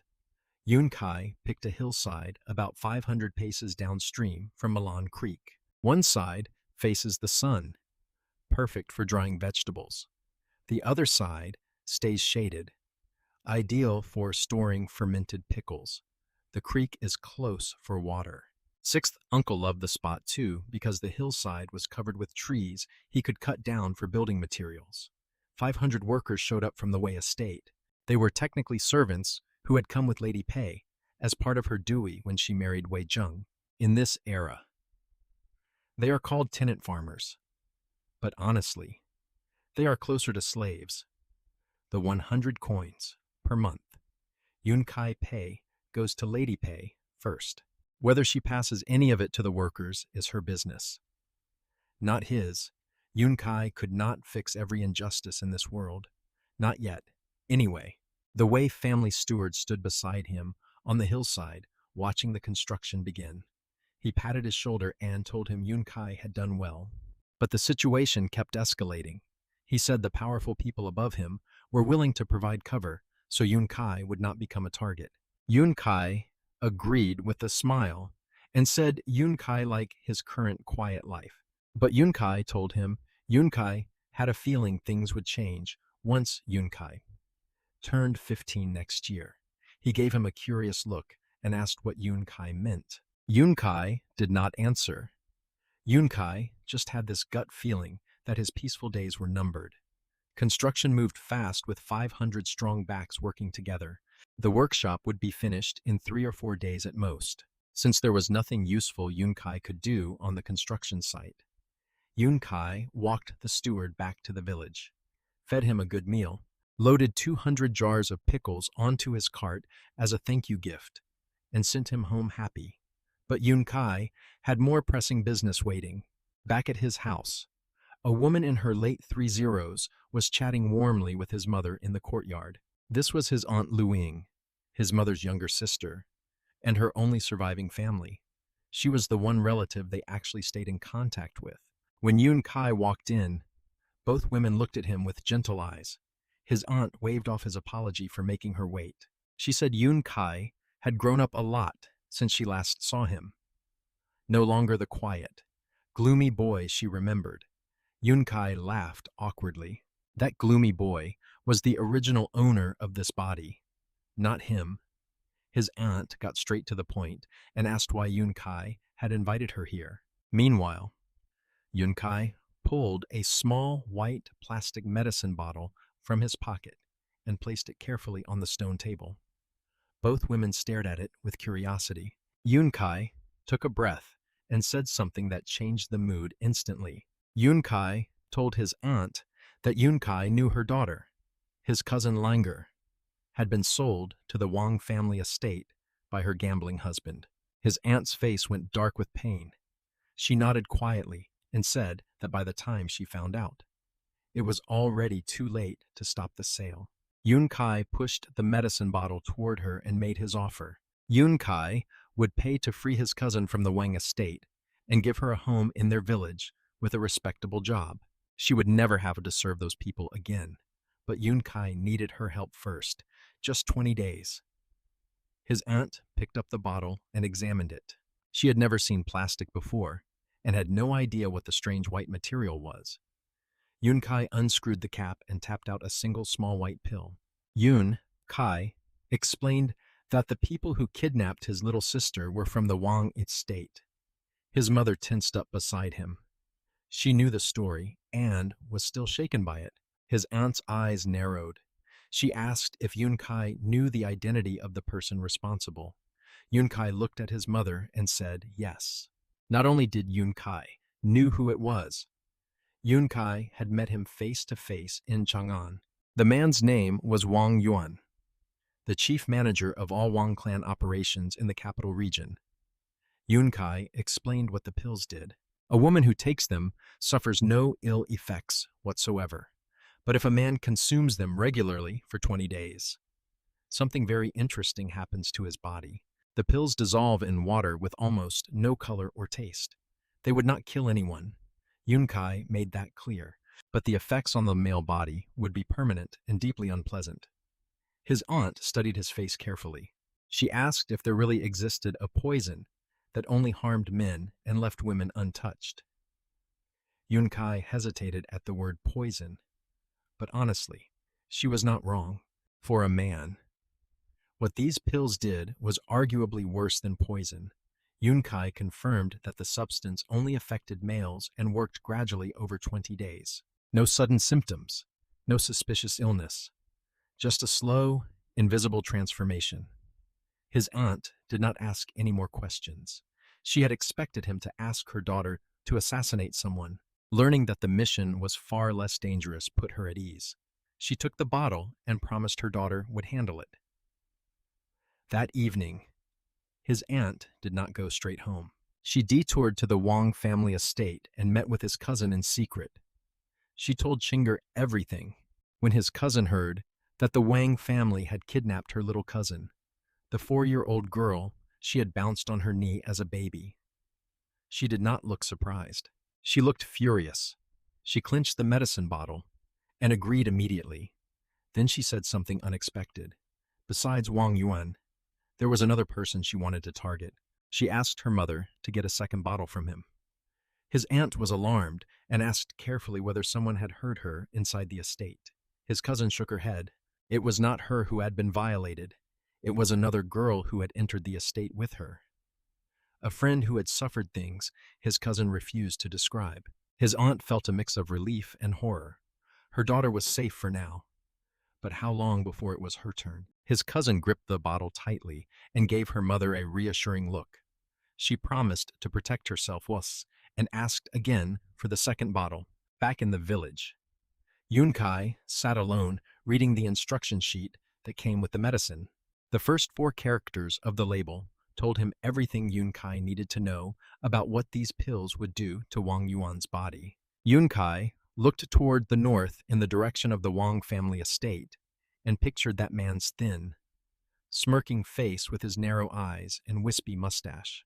Yunkai muttered to himself that he bore a striking resemblance to Yubu Chuan, the famous fictional swordsman who castrated himself for power. In about 20 days, the resemblance would become much more accurate. Yunkai crumpled the instruction sheet into a ball and tossed it in a perfect arc into the fire pit.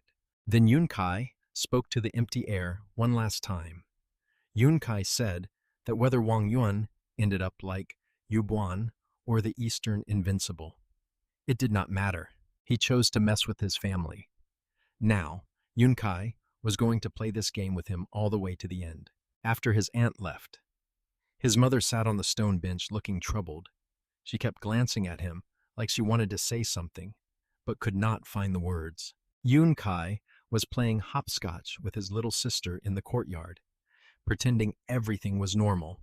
The little monkey kept losing and demanding duvers with that shameless grin of hers. Yunkai let her cheat every time because seeing her laugh made the guilt in his chest hurt a little less.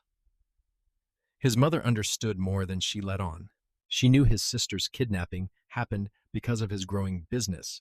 She knew the medicine Yunkai gave his aunt was meant for revenge against the Wang family. She was torn between a mother's instinct to protect her children from danger and a mother's fury at the people who had taken her baby girl.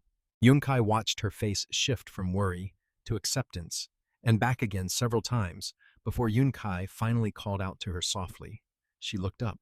Yunkai smiled and told her everything would be fine. She stared at him for a long moment, then nodded. His smile was enough.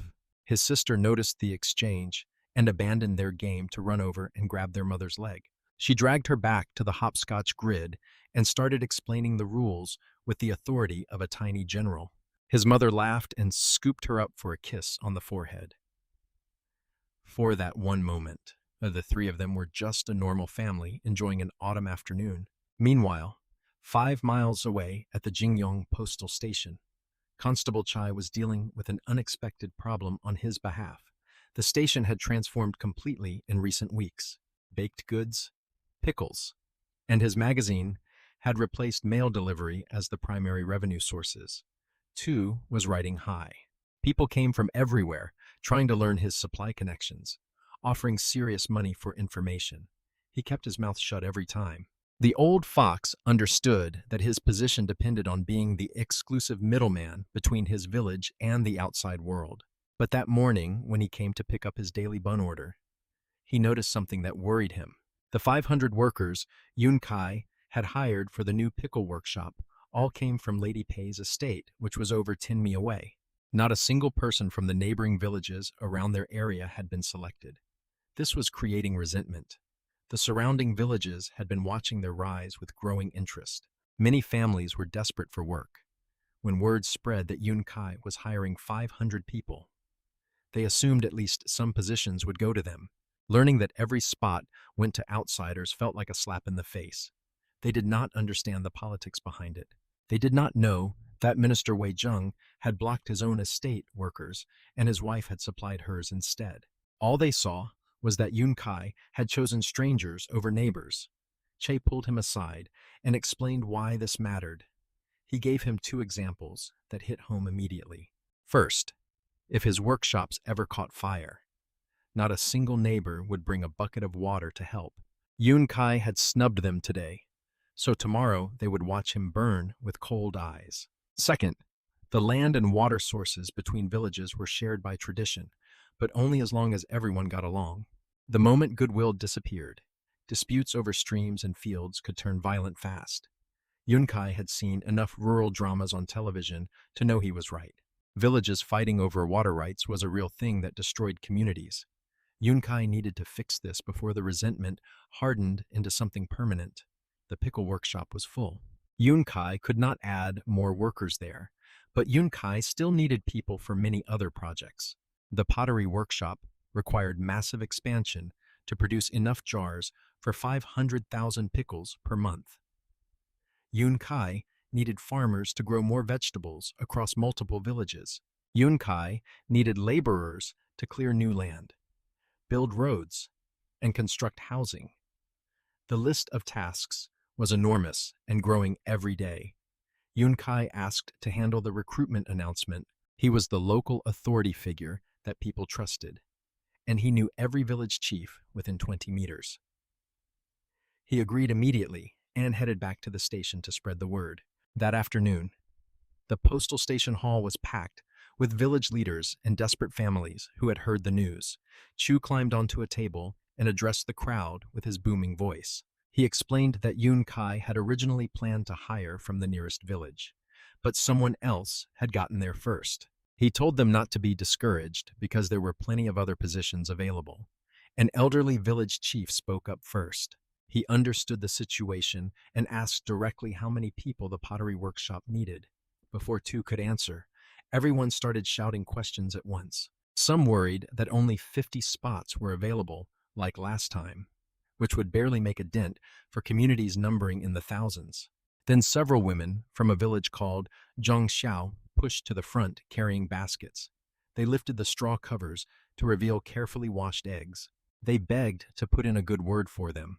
Their village had lost most of its men to the Turk invasion, and the surviving women and children were starving. Without work, they would not survive the winter. One woman said her children had not eaten rice or wheat in over a month. Another said that if things continued this way, their village would die out completely. Gently pushed the egg baskets back toward the women and told them he did not accept gifts. The women's faces fell with despair, but then continued speaking, and their tears turned from sadness to overwhelming relief. He announced 3 categories of hiring. The pottery workshop needed 500 workers. Meanwhile, those with crafting skills would negotiate their own wages. Regular laborers would receive 3 meals daily with 2 yong of meat at lunch plus 100 coins per month. That alone was enough to keep a family alive through winter. Second, Yun Kai was buying vegetables, fruits, and crabs in bulk at fair market prices. Whatever people could bring, Yun Kai would purchase. No limits on quantity, no haggling, just honest prices for honest goods. For villages with streams and fields, this meant they could earn money immediately without even leaving home. Third, Yun Kai needed 800 strong laborers for road construction and land clearing. These were short-term positions. Workers would receive 3 meals a day, but no cash wages. Even so, 3 guaranteed meals during the approaching winter was worth more than money to families facing starvation. The hall erupted. Village chiefs started counting their available people on their fingers. Women clutched their baskets of eggs and wept openly. The news spread through the station and out into the surrounding roads within minutes. By evening, every village within walking distance would know that the boy from Shigao was hiring again, and this time, the doors were wide open. The next morning, before 7, Nearly 1,000 people from surrounding villages gathered outside their village. Constable Chai had organized them overnight. Each village chief had handpicked their strongest and most capable workers. But these were not ordinary laborers looking to earn spending money. Chai pulled him aside at the village entrance and told him something that hit hard. The village chiefs had made an arrangement among themselves. Every worker selected would share half their daily meals with the people back home who did not get chosen. Their logic was brutally simple. The ones who got jobs were responsible for keeping everyone else alive through winter. However many survived depended entirely on how much food these workers could bring back. Tu was not trying to pressure him. He was trying to make him understand that what was happening in Jingyong was happening everywhere across the empire. Countless people were one cold snap away from death. Yunkai nodded without saying much and told second grandpa and sixth uncle to start assigning tasks. His mind was already racing ahead to the next problem. Yunkai had just added over 1,000 mouths to feed. The flour and ingredients Yunkai bought through his light screen were enough for the village, but this was a completely different scale. But the situation kept escalating. Yunkai needed to either find better ways to hide his purchases or just go to Chang'an, buy grain openly like a normal merchant. While their village buzzed with activity, news of his mass hiring reached Minister Wei Zheng. To his relief, he did not object this time. He simply told his steward to check in on them occasionally. The steward was actually relieved. He had been worried the old minister would stubbornly refuse to acknowledge the benefit. Every winter, the Wei estate spent nearly all its tax revenue on porridge distribution, emergency grain supplies, and repairing village houses crushed by heavy snow. If Lady Pei did not occasionally bail them out with her own family money, Wei Zheng probably could not keep his tenants alive at all. His operation was quietly solving a problem that had been draining the Wei family for years. The steward kept these thoughts to himself. Of course, telling Wei Zheng he was bad with money would accomplish nothing. The minister was reading the latest issue of his magazine, completely absorbed in the crossword puzzle on the last page, just as the steward was about to leave. Wei Zheng remembered something. He asked the steward to deliver 10 jars of pickled garlic to his friend Wang Guer. The steward sighed internally.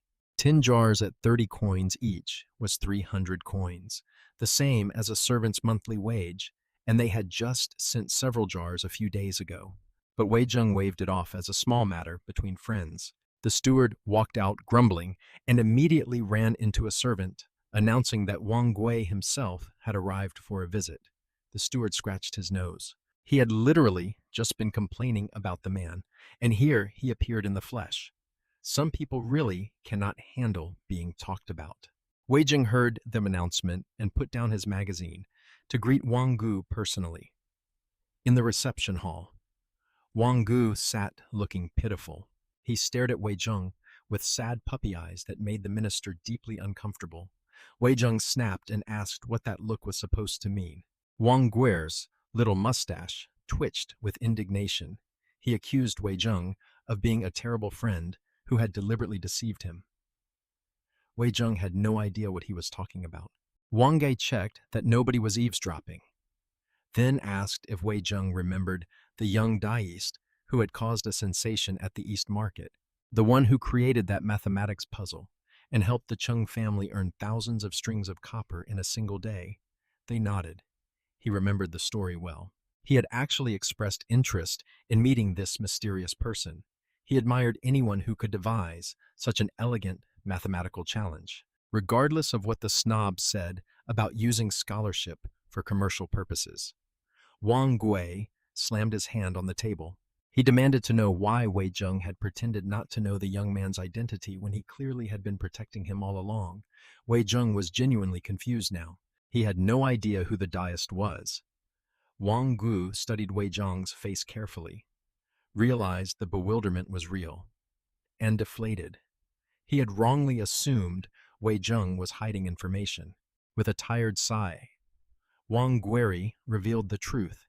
The blue-robed Taoist was none other than him, Si Yunf Kaishin's second son.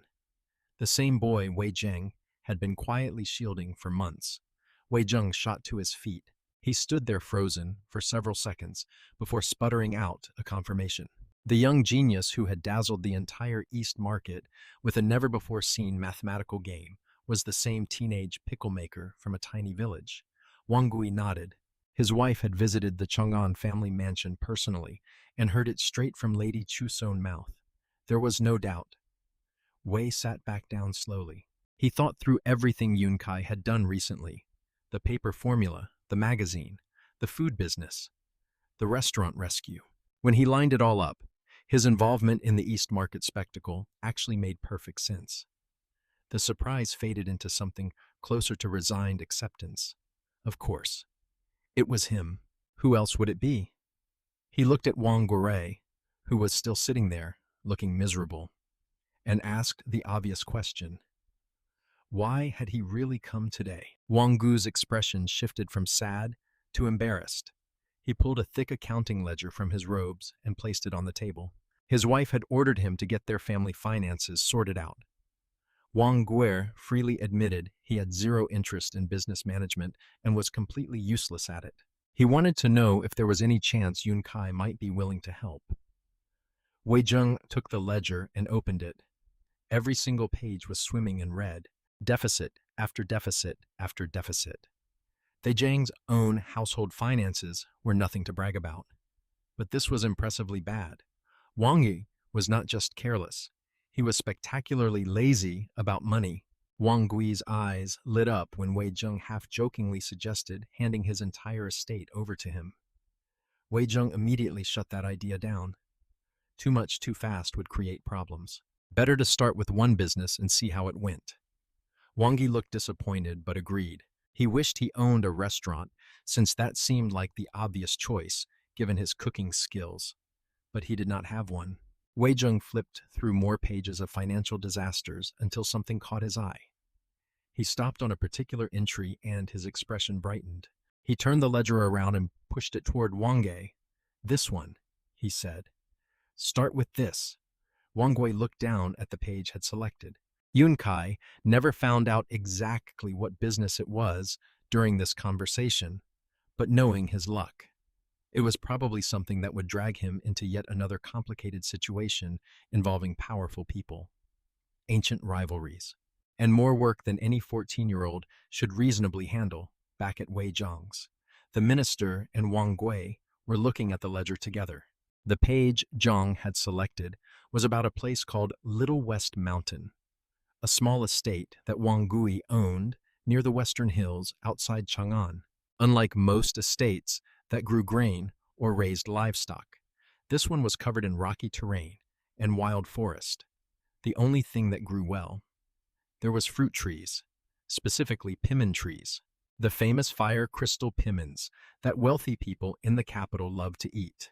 The catch was that pimins only taste good if picked during a narrow window right after the first frost. Before that, they are unbearably bitter. After that, they rot on the branch. So, the estate only made real money for about 2 weeks out of the entire year. The rest of the time, those thousands of pimin trees just sat there being useless. To make things worse, everyone and their neighbor had started planting pimin trees after seeing how well they sold a few years ago. Now, the market was flooded and prices had crashed. Many farmers did not even bother harvesting anymore. They just let the fruit fall and rot. Wei Zheng suggested this estate as the test case for him.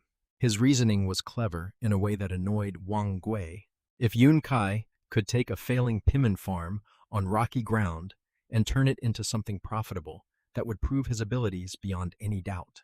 Wang Gui grumbled that he just wanted to earn enough money for a decent New Year celebration, not set up some elaborate examination of a teenager's business skills.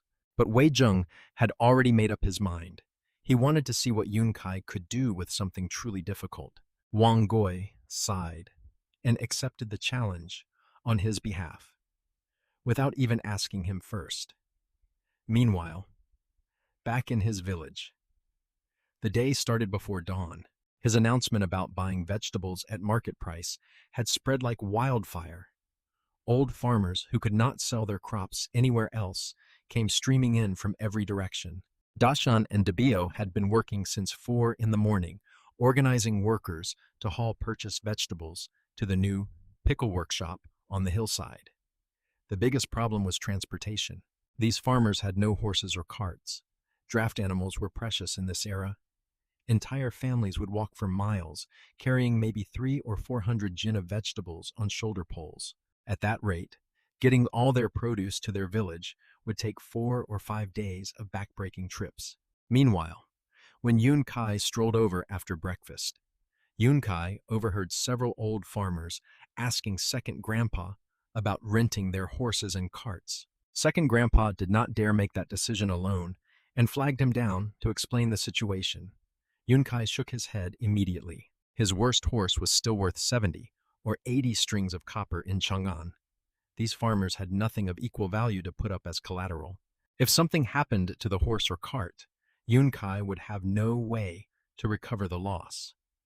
Yun Kai was not being cruel. Yun Kai just could not afford to be careless with assets that valuable. But Yun Kai did not leave them stranded either. Yun Kai suggested they rent from the postal station instead. Constable Chai had plenty of horses and carts, and he would jump at the chance to earn rental fees. Second Grandpa's face lit up at the obvious solution, and he hurried off to tell the farmers. Yun Kai stood watching the organized chaos of their purchasing operation from a distance. For a moment, the scene transported him back to his previous life. For in the morning, outside a wholesale vegetable market, farmers and vendors haggling over cabbage and radishes under harsh fluorescent lights. Some things never change, no matter which century you live in. People growing food, people selling food, people buying food, the eternal cycle. Debeo's voice yanked him out of his daydream. He was waving him over, holding a bamboo basket, and looking confused. When Yun Kai walked closer, Yun Kai saw the basket was full of tiny puppies huddled together for warmth. Their eyes were not even open yet. A dozen little bodies pressed against each other. Whimpering softly, Yun Kai picked one up and asked Deo what kind of dogs they were. He did not know, and turned to the man who had brought them. The seller was a hunter in his early 30s. Lean muscle, sunned darkened skin, wild hair and beard, a bamboo bow on his back, and a rusty short knife at his waist. He bowed nervously and corrected them in a stuttering voice. These were not dogs, they were wolf cubs. Yun Kai almost threw the one Yun Kai was holding, but looking down at the tiny creature squirming in his palm, Yun Kai had to admit that baby wolves and baby dogs are indistinguishable. Both are impossibly cute and helpless. Yun Kai studied the little wolf for a while, weighing the odds of it growing up and biting his face off someday. The hunter watched his hesitation with mounting panic. He clearly thought Yun Kai was about to reject the deal. Yun Kai asked Deo what the man wanted for them. Debeo said he was asking for 500 steamed buns. Not money. Buns. Yun Kai stared at the hunter in disbelief. 500 buns for a dozen wolf cubs seemed absurdly cheap. The hunter misread his expression and immediately started negotiating against himself. 300. He stammered, then 200. Debeo jumped in with his merchant instincts and started talking the price down further, pointing out that the cubs had barely any meat on them and would die within 3 days without proper feeding. Anyway, the hunter's shoulders drooped lower with every word. He was about to offer 50 buns when Yun Kai cut Deo off. Yun Kai asked the hunter directly if he was sure. He only wanted 500 buns. The poor man panicked again, thinking Yun Kai was angry at the high price.